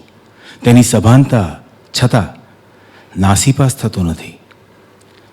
લગભગ તરુણોના મનોરાજ્ય જેમ ઉલ્લાસની પાંખો વીંઝાયા જ કરે છે. ઉંમર વધવા સાથે પાકટ થવાના કોઈ ચિહ્નો દેખાતા નથી. બોસ્ટનમાં અને બીજે મેં સરદાર શ્રી અને મુનશી વિશે જે વ્યાખ્યાનો આપ્યા તે બધાને ખૂબ ગમ્યા. બોસ્ટનમાં ટીવી પર પણ કહ્યું. મુનશી નવલત્રયી પર બોલતાં કહ્યું કે એમાં જે લાટના વિલીનીકરણની અને કાકની રાજનીતિની વાત કરી છે તે 1948માં પ્રત્યક્ષ થઈ. કુનેહ સાર માણસાઈથી રજવાડાને સરદારે વશ કર્યા. જેમ કાકે લાટની કુંવરીને ગુજરાતની મહારાણી બનાવી, બંને પક્ષનું ગૌરવ કર્યું. પાટણની પ્રભુતામાં, પ્રભુતા એટલે સોવરેનિટી એવો અર્થ છે, પણ તે સોવરેનિટી ગુજરાતની અને પછી રાજાધિરાજમાં તે જ તંતુ આગળ. પણ મુનશીએ રાજા કે મહારાજાની આ સોવરેનિટી એકાઉન્ટેબલ બનાવી છે. તેને માત્ર જૂનો જમાનો આપી વાંચનારના રોમાંચ ઊભા થાય એવું કરવું નથી. એથી કાક રાણકદેવીને બચાવવા પોતાના મહારાજાને ભોંયરામાં પૂરે છે અને કહે છે કે સોલંકીને પેટ આવા ક્યાં પાક્યા. આમાં આડકતરી રીતે લોકશાહીનો એક પાયો, નાગરિકની વફાદારી એક કેન્દ્રી નથી, બહુ કેન્દ્રી હોય છે. નહીતર વેલ્યુઝનો કશો અર્થ નથી. સરદારની તો જોડે જ નથી. હું એમને ગાંધીજીનું ઉત્તમ સર્જન કહું. સ્ટેટમેનશીપ, રાજનીતિજ્ઞતાનો એમના જેવો સમજદાર વહીવટ કરતા બીજો ન મળે. છેક સાન ફ્રાન્સિસ્કો સુધી જઈ આવ્યો. ગુજરાતીઓ સારું કમાય છે અને ઉત્સાહમાં હોય છે. જો કે અહીંની દોડધામ, ટેન્શન હું પસંદ ન કરું. મનુભાઈ. મોરબી મનુભાઈ, ચુનીભાઈના સાલસ સ્વભાવે મારા કુમળા મન પર ઘેરી અસર કરી હશે. બીજા પાસેથી સમજાવીને કામ લેવું, અન્યની સદબુદ્ધિને જાગૃત કરવાની કોશિશમાં રહેવું, ક્રોધભરી પરિસ્થિતિમાં અનઉદ્વિગ્ન થઈને રહેવું અને છળ કપટથી તો છેટા જ રહેવું. આ બધું જ્યારે મારા મન પર અસર કરી રહ્યું હતું ત્યારે તમે ઘરે બાહિરેના નિખિલનો પરિચય કરાવ્યો, જે જોર જુલમથી કરેલ પ્રાપ્તિને સિદ્ધિ ગણતો નથી. ત્યારબાદ અર્થશાસ્ત્રનો પાયાનો સિદ્ધાંત ડિમાન્ડ સપ્લાય જાણે કે લોકશાહીના મત સ્વાતંત્ર્યનું આર્થિક પાસું બની ગોઠવાઈ ગયો. સદનસીબ તો જુઓ, કમ્યુનિટી ડેવલપમેન્ટમાં કામ કરવાની તક મળી ત્યારે જે વાંચન કર્યું તેમાં TR બેટનના કમ્યુનિટીઝ એન્ડ ધેર ડેવલપમેન્ટમાં અભિપ્રેત લોક ભાગીદારીનો સિદ્ધાંત મારા અત્યાર સુધીના ઉછેર વલણ સાથે એવો બંધ બેસી ગયો કે જાણે મારા હાડમાં પહોંચી ગયો. જુદી જુદી કક્ષાએ વહીવટ કરતાં ઘણી જવાબદારીવાળી જગ્યા પર કામ કરવાનું આવ્યું, પરંતુ સ્ટાફ કે લોકો સાથે મારા વિચારોની આપલે કરું, લાદું નહીં. સમજીને સ્વીકાર્ય હોય તેટલાનો અમલ કરે તે વધારે ગમે. નવા વિચારો તરફ બધાનું મન ખુલે તેવી પદ્ધતિ વિકસાવતો ગયો.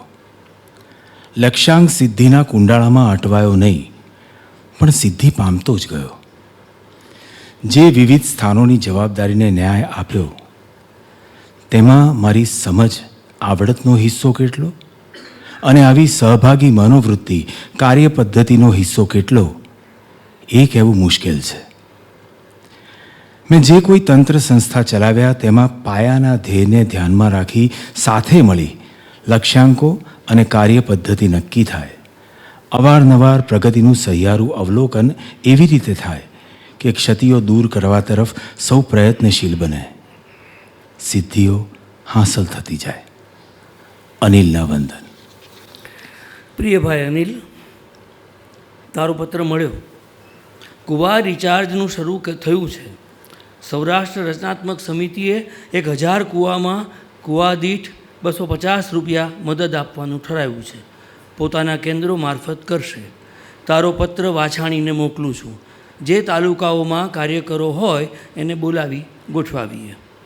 ઈશ્વર વિશે મારી માન્યતા એવી છે કે એ કરુણાળુ છે, ન્યાયી છે. તે બુદ્ધિગમ્ય નથી, અનુભવથી અનુમાન થઈ શકે. એમાં મને માનવા, પ્રમાણવા અને ભક્તિ કરવા જેટલો અનુભવ થયો છે. નબળા માણસ કૌંસમાં જે આપણે સૌ છીએ, નબળા માણસ માટે તે ટેકણ લાકડી છે, ભક્ત માટે તે સર્વાધાર છે. હું એને સ્ટોઇક્સ વિચારણા પ્રમાણે ફ્રેન્ડ બિહાઇન્ડનું ધ ફેનોમેના તરીકે ઓળખાવું છું. બુદ્ધ ભગવાન આવા અગમ્ય શક્તિશાળી કરુણાળુ તત્વમાં માનતા નહોતા એમ નથી, પણ દુઃખો દૂર કરવા માટે એની અનિવાર્યતા નથી. વળી તે મન વાણીથી અગમ્ય છે, એટલે એમાંથી નકામી ચર્ચા થાય અને સમય બગડે માણસનો પુરુષાર્થ મંદ પડે. આવી માન્યતાથી આપણા હાથનું પ્રથમ કરવા જેવું કામ તેને નજર સામે રાખી તેમણે સદૈવ ઉપદેશ આપ્યો. એ અર્થમાં તથાગત ઉત્તમ કોટીના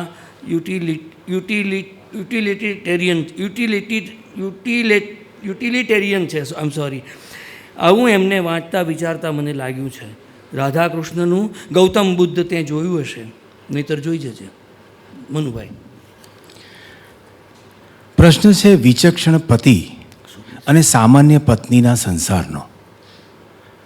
પતિની કોઈ ખાસ ક્ષેત્રમાં અસાધારણ શક્તિ હોય, સર્જનાત્મક, સેવાલક્ષીની કે જાહેર જીવનની. પત્નીને તેની કદર હોય, તેનો લાભ પણ લેતી હોય, પરંતુ દિવસ રાત તેની સાથે રહે તેમાં પતિના અપલક્ષણો, સ્વભાવ કે વર્તનના, ટેવોની મર્યાદાઓ તો તેણે જ સહન કરવી પડે ને. એથી તે ચીડાય, અપમાન કરી બેસે. તે જો બહારના પ્રશંસકો દેખતા બને તો ભારે મુશ્કેલી થાય, અનુચિત ગણાય. પણ પત્ની પોતાના પતિના વિશેષ ગુણો, સિદ્ધિઓને સતત સ્મરી દરેક વખતે ગમ ખાયા કરે તેવી પણ અપેક્ષા વાજબી લાગતી નથી. બહુ ઓછી પત્નીઓ પોતાના પતિની સર્વે સર્વા પ્રશંસક હોય છે. આપણે તેમનું અભિવાદન કરીએ, પણ તેઓ અસામાન્ય છે તે ખ્યાલમાં રાખો. બીજી નોર્મલ સ્ત્રીઓ પાસે એવી અપેક્ષા ન રાખીએ એ વધારે વાજબી અને વાસ્તવિક લાગે છે. તમે જ્યારે કહો છો કે no man is great to his wife, ત્યારે તેમાં સ્ત્રીની ટીકા રહેલી છે. મને લાગે છે કે પતિની સર્જન શક્તિ, તેના પ્રદાનને આંચ આવ્યા સિવાય જાહેરમાં અન્યની હાજરીમાં તેનો મોભો જાળવીને પતિના દોષો, દૂષણો વિશે ટીકા કરે, તેને ટપારે, તો તેમાં કશું ગેરવાજબી ન ગણાવવું જોઈએ. પણ આવી અપેક્ષા માત્ર વિચક્ષણ પતિઓની પત્નીઓ પાસે રાખવી એવું શા માટે? સામાન્ય પતિને પણ સ્વમાન હોય. બીજાના દેખતા અપમાનિત થતાં એ પણ દુઃખ અનુભવે જ. તેની લાગણીની સંભાળ રાખવી એ પણ એક ઉચિત અપેક્ષા ગણાય. અને પતિ જ શા માટે? પત્નીની સ્વમાન ભાવના શા માટે ઓછી મહત્વની? ખરેખર તો માનવ માત્ર, અરે પ્રાણી માત્રમાં સ્વમાન ભાવના હોય છે, પ્રેમની અપેક્ષા હોય છે.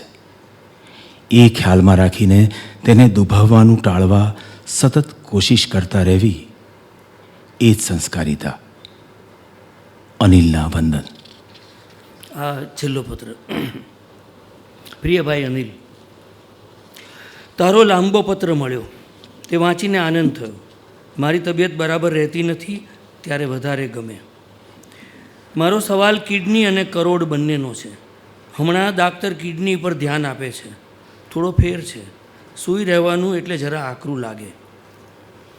કરોડ માટે હવે કચ્છ નિસર્ગોપચાર કેન્દ્ર જવું પડશે. દરમિયાન આ હિસાબનું ને એવા જ એક બે પ્રશ્નો છે તે ચાલ્યા કરશે. કાયદો સરળ માણસના રક્ષણ માટે તો છે જ, વિશ્વાસે વાણ ડૂબે. સૌંદર્ય સ્થૂળ અને સૂક્ષ્મ બંને છે. સત્ય અને સૌંદર્ય એક છે તે સૂક્ષ્મ સ્વરૂપે. સ્થૂળ બદલાતું અને નાશવંત છે, એટલે સ્થૂળ સૌંદર્યમાં ભલભલા ગોથા ખાઈ ગયા છે. સ્થૂળ સૌંદર્યનું એક સ્વતંત્ર સ્થાન જરૂર છે, પણ જ્યાં શિવ અને સત્યની વાત આવે છે ત્યારે સૌંદર્યનો પાયો સૂક્ષ્મ છે. મારા મતે તું સારું લખી શક્યો હોત, પણ જે કર્યું તે વધારે સારું છે. એની પણ એક સુંદર બાજુ છે. લોકોને સુખી કરવા, એમના ચહેરામાં આનંદ અને આભારની લાગણી જોવી, એ પણ સૌંદર્ય અનુભવ છે. હું નાનાભાઈ સાથે ન જોડાયો હોત તો વધારે સાહિત્ય સર્જાત. તે આપણી કલ્પના.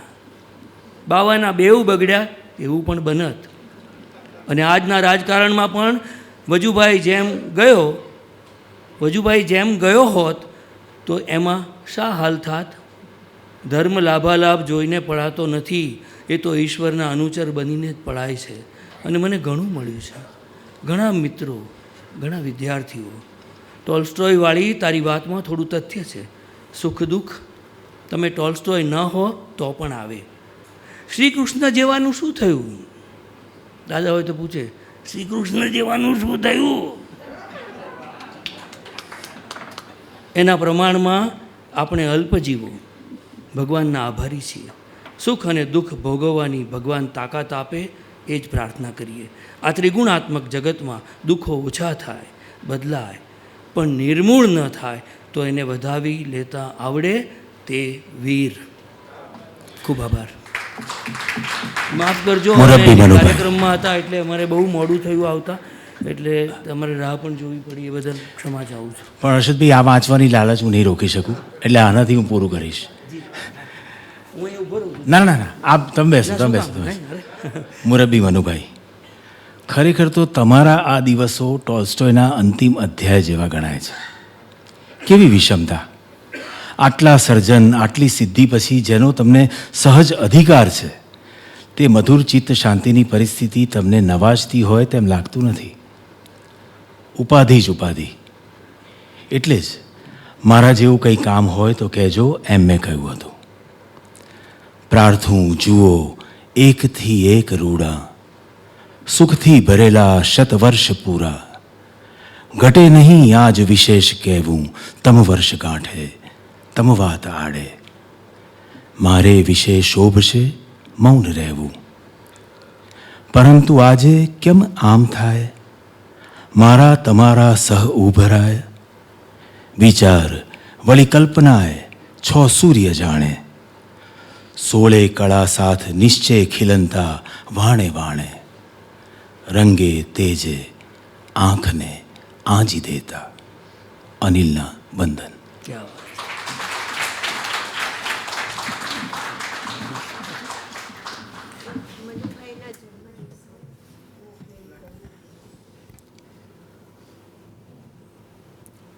પુસ્તકમાં લગભગ પ્રવેશ થઈ ગયો. એટલી સરસ રીતે તમે પઠન તો બહુ જ સરસ કર્યું, વાચિકમ, પણ પસંદગી પણ બહુ જ સરસ કરી. એટલે દર્શકને અનિલભાઈ બે સરસ રીતે પ્રગટ થયા. બંનેનો ખૂબ ખૂબ આભાર. આપણા નિર્ભીક પત્રકાર, બહુ જ ઓછા પત્રકારોને આજે નિર્ભીક વિશેષણ લાગુ પાડી શકાય એવી સ્થિતિ છે. અને ઘરથી વિશ્વ સુધી જેની રેન્જ છે એવા વિચારક, ચિંતક, માનવીય ગૌરવ માટે સાતત્યપૂર્વક જે મથી રહ્યા છે એવા પ્રકાશભાઈ, જેને દર્શકે એક પત્રમાં અને એક પછી મુલાકાતમાં પણ 4 જ જણના નામ મિત્ર તરીકે આપ્યા છે. એક નામ છે જયાબેન શાહ, બીજા અનિલભાઈ શાહ, ત્રીજા ભાઈદાસભાઈ પરીખ અને એમના પરમ મિત્ર પ્રકાશભાઈ શાહ. પ્રકાશભાઈ, પહેલાં આપણે પુસ્તકનું વિમોચન કરશું.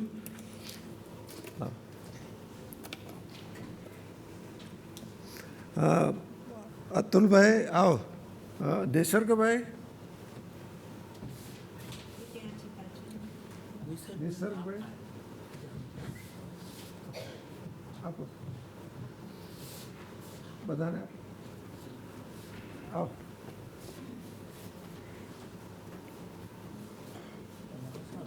આવો. હા હા, હું આવું છું, અહીંયા જ છું. અંદર 2 છે, કવરમાં 2 છે.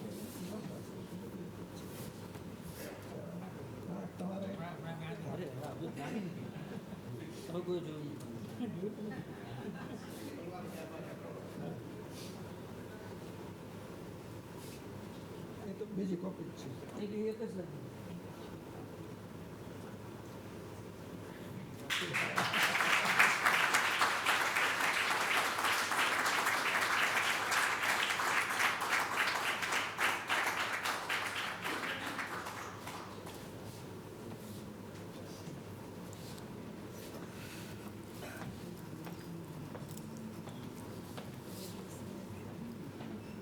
આવા પુસ્તકો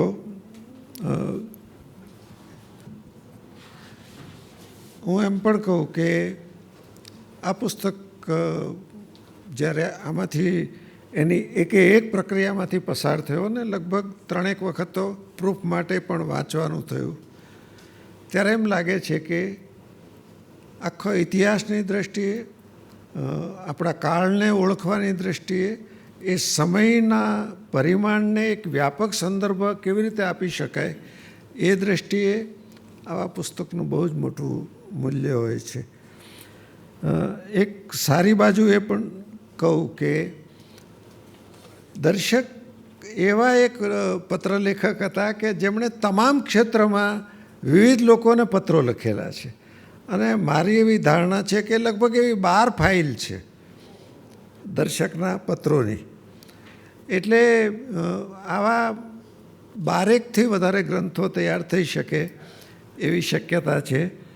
એ દિશામાં પણ એમનો પૌત્ર ભાઈ રવિન્દ્ર અહીંયા બેઠો છે, એ પ્રયત્નશીલ છે અને વહેલી તકે દર્શકના બાકીના પત્રો પણ જે બહુ જ મૂલ્યવાન છે તે આપણા સુધી સૌ સુધી પહોંચે એવી શક્યતા એ વહેલામાં વહેલી ઊભી કરવાના છે. નવજીવને પણ એ સ્વીકાર્યું છે. આ એક સંદર્ભ આપવો જરૂરી હતો, એટલા પૂરતું. મુરબ્બી પ્રકાશભાઈને, હવે પ્રકાશભાઈનો એટલો લાંબો સંબંધ છે, એટલો વિશિષ્ટ સંબંધ છે, એટલો નિકટ સંબંધ છે કે એમને આપણે એમ કહીએ કે ભાઈ 15-20 મિનિટમાં પૂરું કરજો, પણ હવે એ સિવાય વિકલ્પ નથી, કારણ કે તમે લગભગ 32 મિનિટ મોડા આવ્યા છો.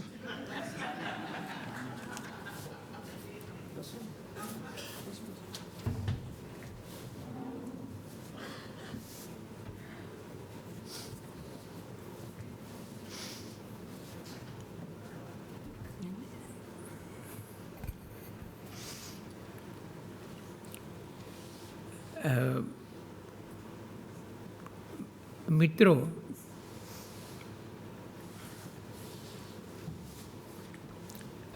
અરશદભાઈ તો સભાના પ્રમુખ હતા, છોડી ન શકે, અને જેમને કારણે છોડી ન શકે એવા મારો પણ ફાળો હતો. એટલે અમે આ તૈયારી જવાબદારી સ્વીકારીએ છીએ. મેં 4:30 વાગે મને અંદાજ આવ્યો એટલે મેં સલ્લાભાઈને એલર્ટ કર્યા હતા કે સલ્લાને કરવા જોઈએ, કારણ કે મનુભાઈ છે તે બધે કહેતા માન મને આપતા કે પ્રકાશ કહે છે કે ઉપર અલ્લાહ નીચે સલ્લા, એમ કે.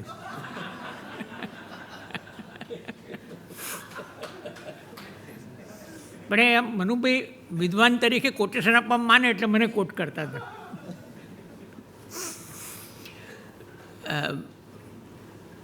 અનિલભાઈને હું મોડેથી મળ્યો. 85ના અરસામાં છે ઝેર સે પીધા છે એનો 3જો ભાગ આવ્યો અને એના અવિધિસરના પ્રકાશનની જેમ થોડા મિત્રો મારે ત્યાં મળે એમાં મેં ગોઠવ્યું હતું. અને તે વખતે મને ભાઈદાસભાઈ કહ્યું કે દાદાને ગમશે જો આપણે અનિલભાઈ અને ઇન્દુબેનને બોલાવીએ. મને પરિચય નહોતો એ વખતે, અને એ રીતે અમારો પરિચય શરૂ થયો.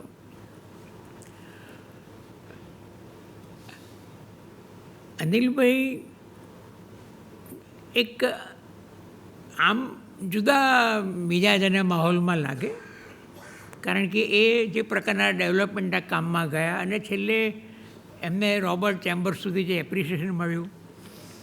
પીટર ડ્રકરનું કંઈ વાંચે તો એ મનુભાઈને વંચાવવાની કોશિશ કરે. આ એમને એક જુદી એ હતી. પણ એમની વચ્ચે જે તાર બંધાયો હૃદયનો, અને માત્ર ભાવનાત્મક નહીં અને માત્ર બૌદ્ધિક પણ નહીં, બંને પ્રકારે, એ આ પત્રો જોશો તમે, જેની થોડીક ઝલક આપણને આપણા સરસ વાંચનમાંથી મળી, તો 42થી માંડીને છેક 2001 સુધીનો આખો ગાળો, એમાંથી ઘણા પત્રો મિસિંગ છે, બધા સચવાયા નથી, પણ આપણે તાળો મેળવી શકીએ ક્યારે ક્યારે આ વાત થઈ હશે કે શું સંદર્ભ હશે. મને શું લાગ્યું કે એમની મૈત્રીનો જે કાળ, શરૂઆતનો કાળ છે એ 42નો છે. પેલી શિબિર પણ છે અને 42ની જેલ પણ છે. આ 16 વર્ષનો કિશોર છે, લગભગ એવી જ વયનો કે જ્યારે ઉંમર ખોટી કહીને દર્શક પણ ધોલેરા છાવણીમાં જોડાઈ ગયા હતા. એવો અંદરનો સાદ હતો કે પોતાને પુખ્ત જાહેર કર્યા હતા, પણ એ પુખ્ત તો હતા જ નહીં. તો કે માણસો તો મોટી ઉંમરે પણ પુખ્ત નથી થતા, પણ આ તો હું દર્શકની વાત કરું છું. પણ એ જે ચાલ્યા એમાં દર્શકે બહુ સરસ વાત કરી છે કે હું પોતાની વાત કે જ્યારે નાનપણમાં બધા પુસ્તકો વાંચતો, ઘણો શોખ. એમાં પેલા દુર્ગારામની વાત, દુર્ગાદાસ રાઠોડની વાત વાંચેલી, વિજ્ઞાન વિલાસ, પીળા રંગના પૂંઠું ને બધું વર્ણન કરે છે. અને એમાં દુર્ગાદાસ રાઠોડ અને એની વાત આવે ત્યારે એમ કે પેલો એ કુમાર નીકળ્યો તેની જોડે વળોવ્યો હતો, એક ગંભીર કરીને, ગંભીર, અને જે એનું રક્ષણ કરતું નીકળે. પછી દર્શક કહે છે કે પણ હું સદભાગી રહ્યો કે હું જાહેર જીવનમાં પડ્યો ત્યારે રસેલ અને જોડ જેવા મળતા રહ્યા. અને એટલે એ પ્રક્રિયા શું હતી, મેં એકવાર લખ્યું, મનુભાઈએ કહ્યું કે રાબેતા મુજબ અઘરું લખ્યું છે એમ કે, પણ એમના અંદર પ્રશંસા આવતી હતી એટલે સારું લખ્યું છે એમ પણ માનતા તે.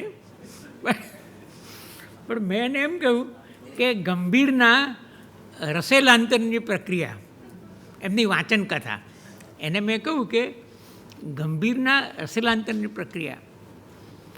આ વાત મેં કેમ યાદ કરી, એની જ્યારે નવી આવૃત્તિ થઈ વાંચન કથાની, એ વખતે મનુભાઈએ મને જલાવી કે હું થોડા આમાં ઉમેરા કરું છું, તો બધા વાંચી જા અને તું એની આગળ 2 શબ્દ લખ, તને ઠીક લાગે તે એમ કે. તો એ વાંચી ત્યારે મેં જોયું કે આ જે અનિલભાઈ એ જેલમાં દીપ નિર્માણ લખાતું હતું એ કાળમાં, અને એમાં એમની પાસે રહ્યા શિબિરમાં, અને એ જે કાળ હતો એમાંથી ઉછળતા ઘડતા આવ્યા. પણ એમને પોતાની બૌદ્ધિક સંપદા એટલી થઈ કે અર્થશાસ્ત્રમાં વિશેષ વાંચન કે વિચાર માટે એ દર્શકને ચીંધી શકે. આમાં એમણે ઉમેરામાં લખ્યું છે કે ફલાણું મેં અનિલના કયાથી વાંચ્યું, અનિલે મને સૂચવ્યું કે આ વાંચો. પણ હું એક વાત જોડે સંમત થતો નથી, અને થઉં છું બી ખરો નથી પણ થતો, કે એમણે 2 વિચારધારા જે લખી એ બાલિશ હતી. તમે જુઓ કે આખી ભાંજગડ વ્યવહારમાં રાજ્ય અને વ્યક્તિના ક્ષેત્રની, જેને સંબંધની છે, અને એમાં આર્થિક સંબંધોની વાત આવે છે, ગવર્મેન્ટ એન્ડ ગવર્નન્સ ને વગેરે કરીએ તો ગાંધી અને માર્ક્સને સાથે રાખીને વિચારવાની કોશિશ કરવી, એમાં બાલિશ શું હતું? હું તમને કહું કે 1945માં દર્શક 2 વિચારધારા લઈને આવ્યા, અને દેશમાં એ વખતે કોંગ્રેસ, સ્વરાજની મુખ્ય પાર્ટી, અને સોશિયલિસ્ટ ગ્રુપ, કોમ્યુનિસ્ટ તો પેલે છેડ્યા હતા, અત્યારે મને જે ચર્ચામાં, તો એમાં જે ચર્ચાના મુદ્દાઓ હતા એમાં ગાંધી અને સમાજવાદ ક્યાં મળી શકે અને કેવું સામ્ય જાય છે એની વાત આવે છે. આ એક બહુ વિચાર કરવા જોઈએ. એમાં તો બાલિશ શું હતું? આ અર્થકારણની અમુક આંટીઘૂંટીની નાજુક વાતોમાં, મનમોહનો મિક્સથી માંડીને પછીના ગાળામાં તમે જે પુનર્વિચાર કરો તે, પણ આ બેને સાથે રાખીને વિચાર શક્ય છે એ દર્શક કરતાં વધારે વિદ્વત્તાથી, પણ મહારાષ્ટ્રમાં આચાર્ય જાવડેકરે એના વિશે વિચાર કરેલો, અને બહુ સુંદર એમનું આધુનિક ભારત તો એક અસાધારણ પુસ્તક છે, જેની આપણને હજુ પૂરી કિંમત પકડાઈ નથી. પણ અહીંયા ગુજરાત બેઠા જેની કોઈ ડિસિપ્લિન ઉછેર નથી ભણતરની રીતે દેખીતો, એ માણસ આ વાત કરે છે. પછી ફેરફાર તો આવે, ક્યાંક એમાં આવે કે રાજ્યના રોલને વિશે વિચાર કરો અથવા અર્થકારણના વિશે વિચાર કરો, કેઇન્સની વાત કરો, પછી in long run everybody is dead એમ કે એ કરો, આ બધું જ આવે. પણ રાજ્યોની જે સ્થિતિ થઈ અને અર્થકારણનો જે પ્રશ્નો થયા એમાં એક સ્ટેજ એવો આવ્યો કે સમાજવાદની જે ડોગ્મેટિક વ્યાખ્યાઓ હતી એ છોડીને એક જુદા રસ્તા તરફ જવું પડે. હાયેક, એ હાયેક અંગે મનુભાઈ અને અનિલભાઈ બંને છે તો ઘણા ખુલ્લી રીતે જોતા હતા હાયેક વિશે. અને જ્યારે હાયેકના બપોરે હું વસ્ત્રાગારમાં મળવા ગયો અને મેં કહ્યું કે આજે તમે વાંચ્યું હાયેકનું અવસાન થયું એમ કે, તો કે તો મારે એમ કે એના વિશે નોંધ લખવી જોઈએ. અમારા બધામાં એને વિશે પછી એમણે સ્વરાજ ધર્મમાં કે એમાં લખી પણ ખરી નોંધ હાયેક વિશે. પણ એ એક પરિસ્થિતિમાં આપેલો રિસ્પોન્સ હતો. તેથી કરીને આર્થિક સામાજિક ન્યાય એનો મુદ્દો એ ખારીજ નથી થતો. એટલે હાયેકની વાત આવી. બીજી વાત આવી, લેબર પાર્ટી આજે સત્તા પર આવી અને એણે ડિનેશનલાઇઝ કરવા માંડ્યું. વેલ, ઓલ સેડ એન્ડ ડન, આર્થિક સામાજિક ન્યાયનો મુદ્દો એને એની પ્રસ્તુતતા તો પૂર્વવત રહે છે. અને જેને ચાલુ અર્થમાં કેપિટલિઝમ કહીએ છીએ એને પણ ઘણા સંસ્કારો બીજા ઝીલવા પડતા હોય છે અને ઝીલે છે. એ ચર્ચામાં નથી તો પણ આખી આમાંથી પસાર થાઓ તો એ મથામણ જોવા મળે. અને અનિલભાઈ એ રસ્તો ક્યાં આગળ કાઢે છે તો અનિલભાઈને આજે સરકારમાં કામ કરવાનો પરિચય મળ્યો, કુરુક્ષેત્રનો પીરિયડ, બીજો પીરિયડ, અને એમાંથી આગળ ચાલતા એક સહભાગી વિકાસની વાત આવી અને એ ચાલે છે. તો દર્શક એને અંગે સ્વાભાવિક ખુલ્લા છે અને રાજી પણ છે. અને એક વોટર હાર્વેસ્ટિંગના પ્રયોગો હોય કે એમને પોતાને ત્યાં આડબંધના હોય, આ બધું પણ વિચારની રીતે આ તપાસવા જેવું છે કે એમણે આર્થિક સામાજિક ન્યાયની વાત છોડી નથી. એટલે અમુક પ્રકારના ડ્રાસ્ટિક એક્શન રાજ્યના આર્થિક જરૂરી બને, આ બધું કબૂલ્યા પછી પણ એ બધું રાજ્ય પર છોડી શકાય એમાં કદાપી નહીં આવે.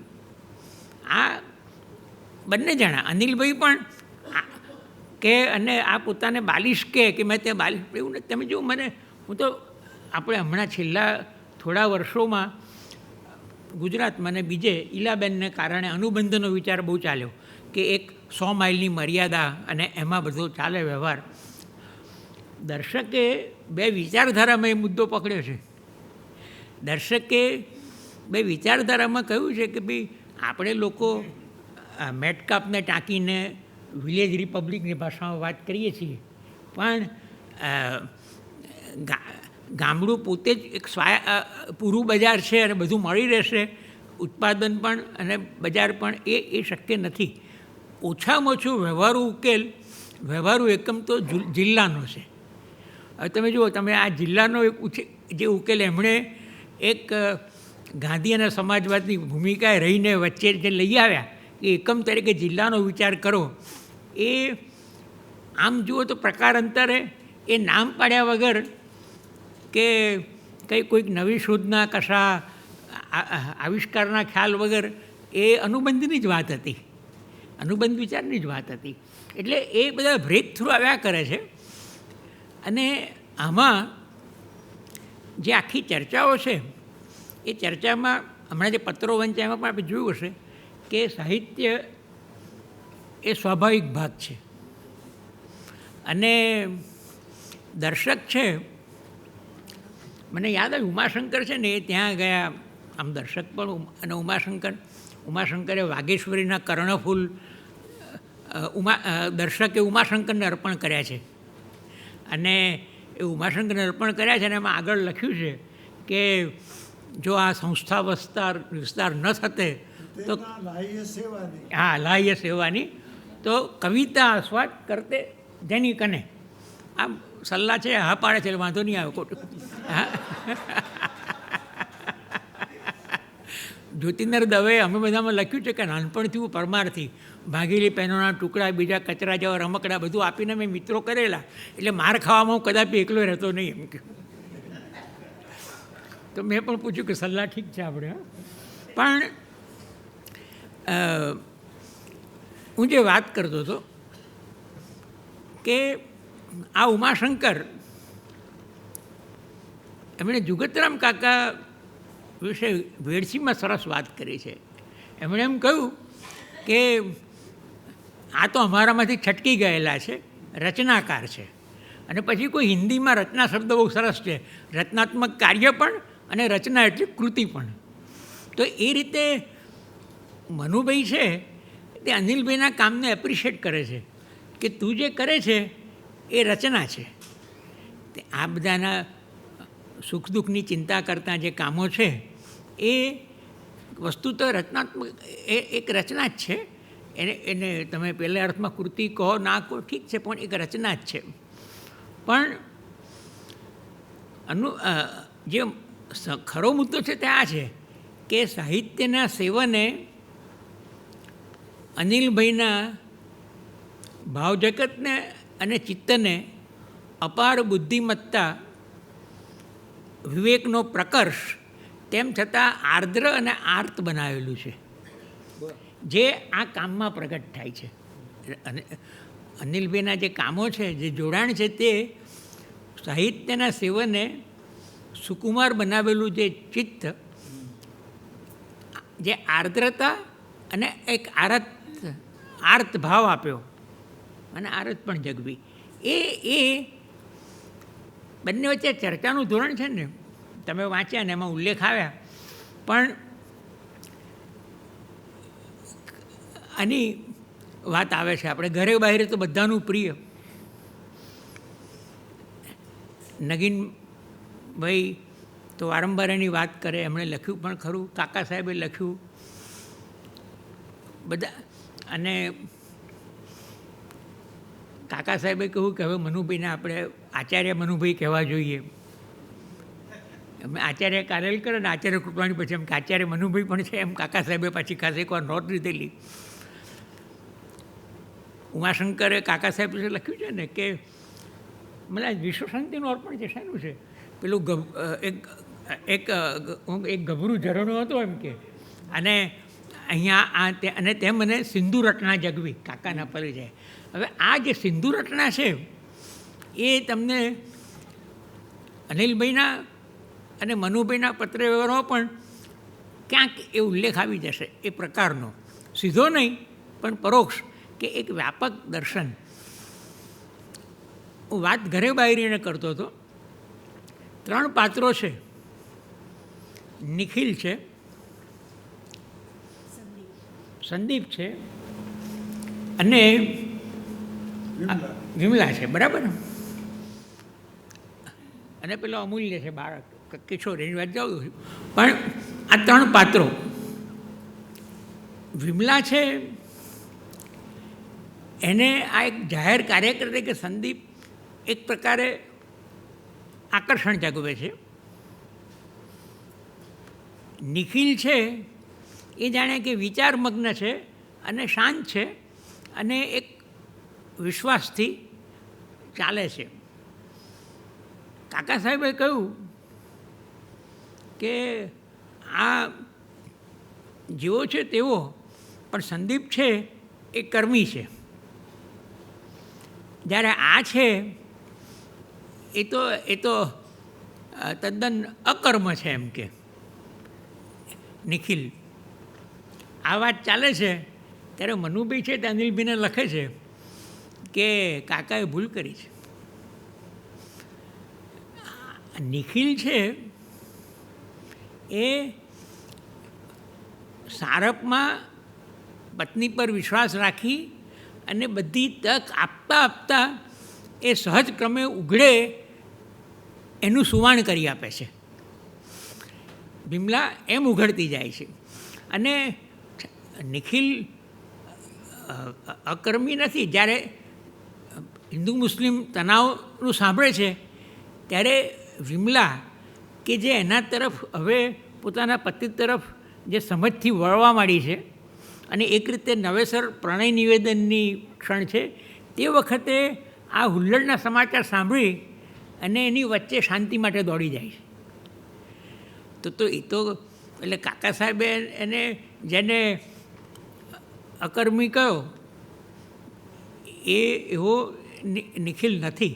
હવે આ જે પ્રતિપાદન છે એ ક્યાંથી આવ્યું? કાકા સાહેબ વિદ્વાન ખરા, રસિક પણ ખરા, હિમાલયનો પ્રવાસ બી કરેલો, અને આમ ઘણા રસિક કાગડાના કાકામાં પોતાનું નામ પણ સાંભળી શકે.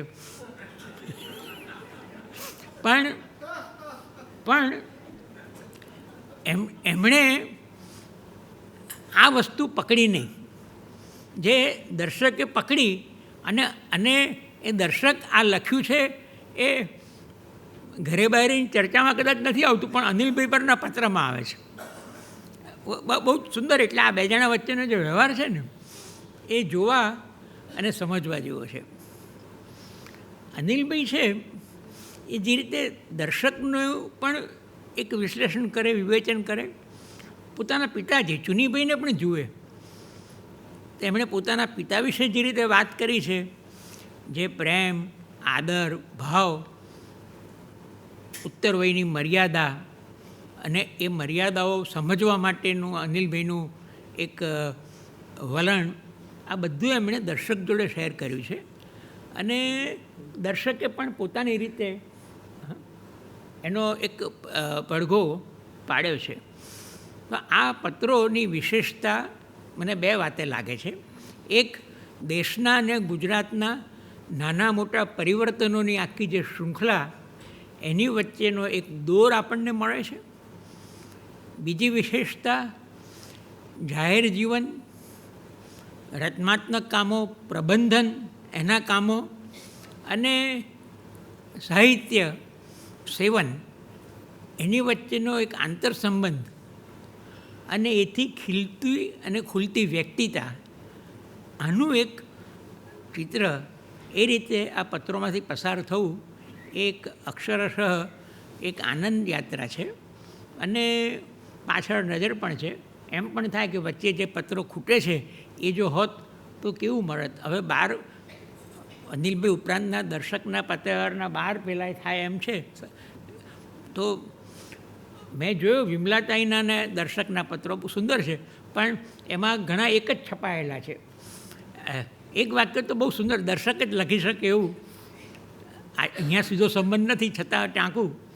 એમણે વિમલાતાઈને કાંતાબેન અને હરિવિલાસબેનનો ઉલ્લેખ કરીને લખ્યું છે કે એમને જોઈને પ્રસન્નતા થાય છે, વત્સલતા ઉભરાય છે, બાળકોનો જે આનંદ થાય તેમ, પણ રાજકીય ચર્ચામાં એમનું કામ નહીં. આ એક બહુ સુંદર અવલોકન. અને વિમલાતાઈ પર લખે, વિમલાતાઈ કંઈક વાત કરે તો ભાઈ જવાબ. એટલે આ હવે આ દર્શકના આ બધા પત્રો જો મળે અને આ બાર એના જે સુલભના જેટલા અવેલેબલ, તો આપણને ઘણી વસ્તુ મળે. પણ એ કેવી ઉત્તમ મળે એની થોડીક પ્રસાદી આપણને પલ્લવીબેનના સદભાવથી મળી શકી, એ બહુ જ સારું થયું.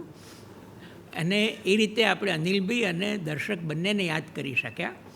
અને અનિલભાઈ જેવા માણસો જે જાહેરમાં બોલવામાં બહુ માને નહીં, બોલ્યા ત્યારે સરસ બોલ્યા છે. એમના જે ભાષણો આમાં છે બે ત્રણ, એ સુંદર ભાષણો છે. અને અમે દર્શક ફાઉન્ડેશનમાં આપણે એમને બોલાવ્યા ત્યારે એ જે બોલ્યા ત્યારે પણ એમણે એક બે ત્રણ મુદ્દા કરીને બધી જે વાતો કરી છે. પણ સરસ સાહિત્ય એ ગુજરાતમાં જાહેર જીવનમાં અને ખાસ કરીને રચનાત્મક કાર્યમાં પડેલા બધાએ વાંચવું જોઈએ ફરી ફરીને. It goes beyond text books. અને એ આમના પત્રમાં પણ દેખાય છે. અનિલભાઈના ભાષણમાં પણ પલ્લી સમાજની વાત આવે છે. અને એ ભાગ્યે જ એ રીતે કોઈએ આખી વાતને જોઈ છે. તો આપણે રાજી થઈશું કે પલ્લવીબેને આ અવસર આપ્યો આપણને, આ પુસ્તક સંભળાવ્યું. અને આગળના વક્તવ્ય એમનાને સલ્લાના અને ઇન્દિરાનો પણ ઠીક ઠીક હું સાંભળી શક્યો નહીં, પણ કોઈક રીતે એ બધું આપણને મળશે એવું કંઈક થશે એમ આશા રાખું છું. પલ્લવીબેન અને સલ્લાનું તો આગળ નિવેદનમાં બંને બે છે એ મેં વાંચ્યા, પણ ઇન્દિરાબેનનું આપણે જરા જુદી રીતે કંઈ મળે એવું કરવું પડશે. એટલે we look forward to it. અને આજની સાંજે થોડા વેરવિખેરી વિચારો રજૂ કરીને મને ગોઠવવાની તક આપી માટે રાજી.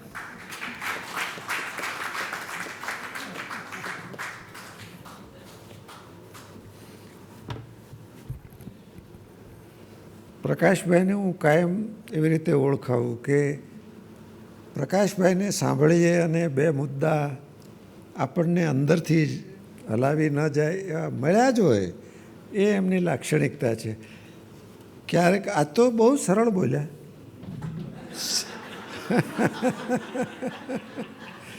નહીં તો જરાક સમજવામાં ક્યારેક પ્રશ્ન હોય છે. પણ એમની વાતમાં એક નાની પૂર્તિ રૂપે દર્શકે 1968માં એક પત્ર લખ્યો હતો, એમાંથી માત્ર 3 લીટી, પણ એ બંનેને ઓળખાવે એવી આ 3 લીટી. તારું અને મારું એક સત્ય સમાન છે. તારું અને મારું એક સત્ય સમાન છે. આપણે પશ્ચિમના ઉત્તમ અંશોના એટલા બધા પ્રેમી છીએ કે એકવાર મને એમ થાય છે કે હું પૌરાત્ય ઓછો છું. વસ્તુતઃ આપણે નથી પૌરાત્ય, નથી પાશ્ચાત્ય. પછીનું વાક્ય બહુ જ નાનો એવો ટુકડો છે. બૌદ્ધિક સ્તરે આપણે સ્વાધીન જીવો છીએ.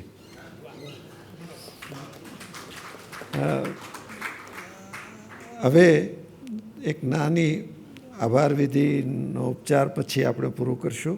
પલ્લવીબેન.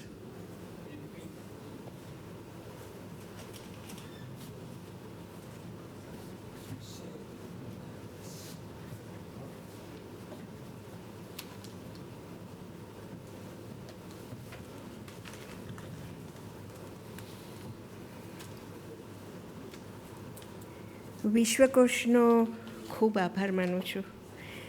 છેલ્લી ઘડીએ જગ્યાઓ શોધતી હતી, એમાં વિશ્વકોશનો મેળ પડી ગયો તારીખ અને સમયનો. કુમારપાળભાઈ અને પ્રીતિબહેને ગાઈડન્સ આપી કેવી રીતે પ્રોગ્રામ કરીશું, બહુ હેલ્પફુલ હતા. અને પ્રોગ્રામ સફળ કરવા માટે દરેક પ્રકારની મદદ ટેકનિકલ કિશોરભાઈએ આપી, અને અન્ય સ્ટાફનો આભાર માનું છું. ખાસ આભાર ડેવલપમેન્ટ સપોર્ટ સેન્ટરનો, DSC. કેતનભાઈ એ જે હવે વિડીયો આપણે જોવાના છીએ એ ડેવલપમેન્ટ સપોર્ટ સેન્ટરમાંથી મળી છે પપ્પાની. તો કેતનભાઈએ ઘણી મહેનત કરીને અનેક વિડીયોઝમાંથી પ્રોપર શોધી અને એને સંક્ષિપ્ત ભાગ એના ભેગા કરીને એક બનાવી છે, અને અનુરૂપ ક્લિપ્સ શોધી છે. નવજીવન ટ્રસ્ટનો આભાર તો માન્યો પહેલાં, પણ નવજીવન ટ્રસ્ટે ખૂબ મહેનત કરીને થોડા સમયમાં, એ લોકો તો બહુ જ લાંબો સમય લેતા હોય છે એવું સાંભળ્યું હતું, પણ મારો અનુભવ એવો ન રહ્યો. બહુ સરસ રીતે ટૂંકા સમયમાં આ પુસ્તક તૈયાર કર્યું. આપ સૌનો અહીંયા આવીને આટલો વખત બેઠા એ માટે આભાર.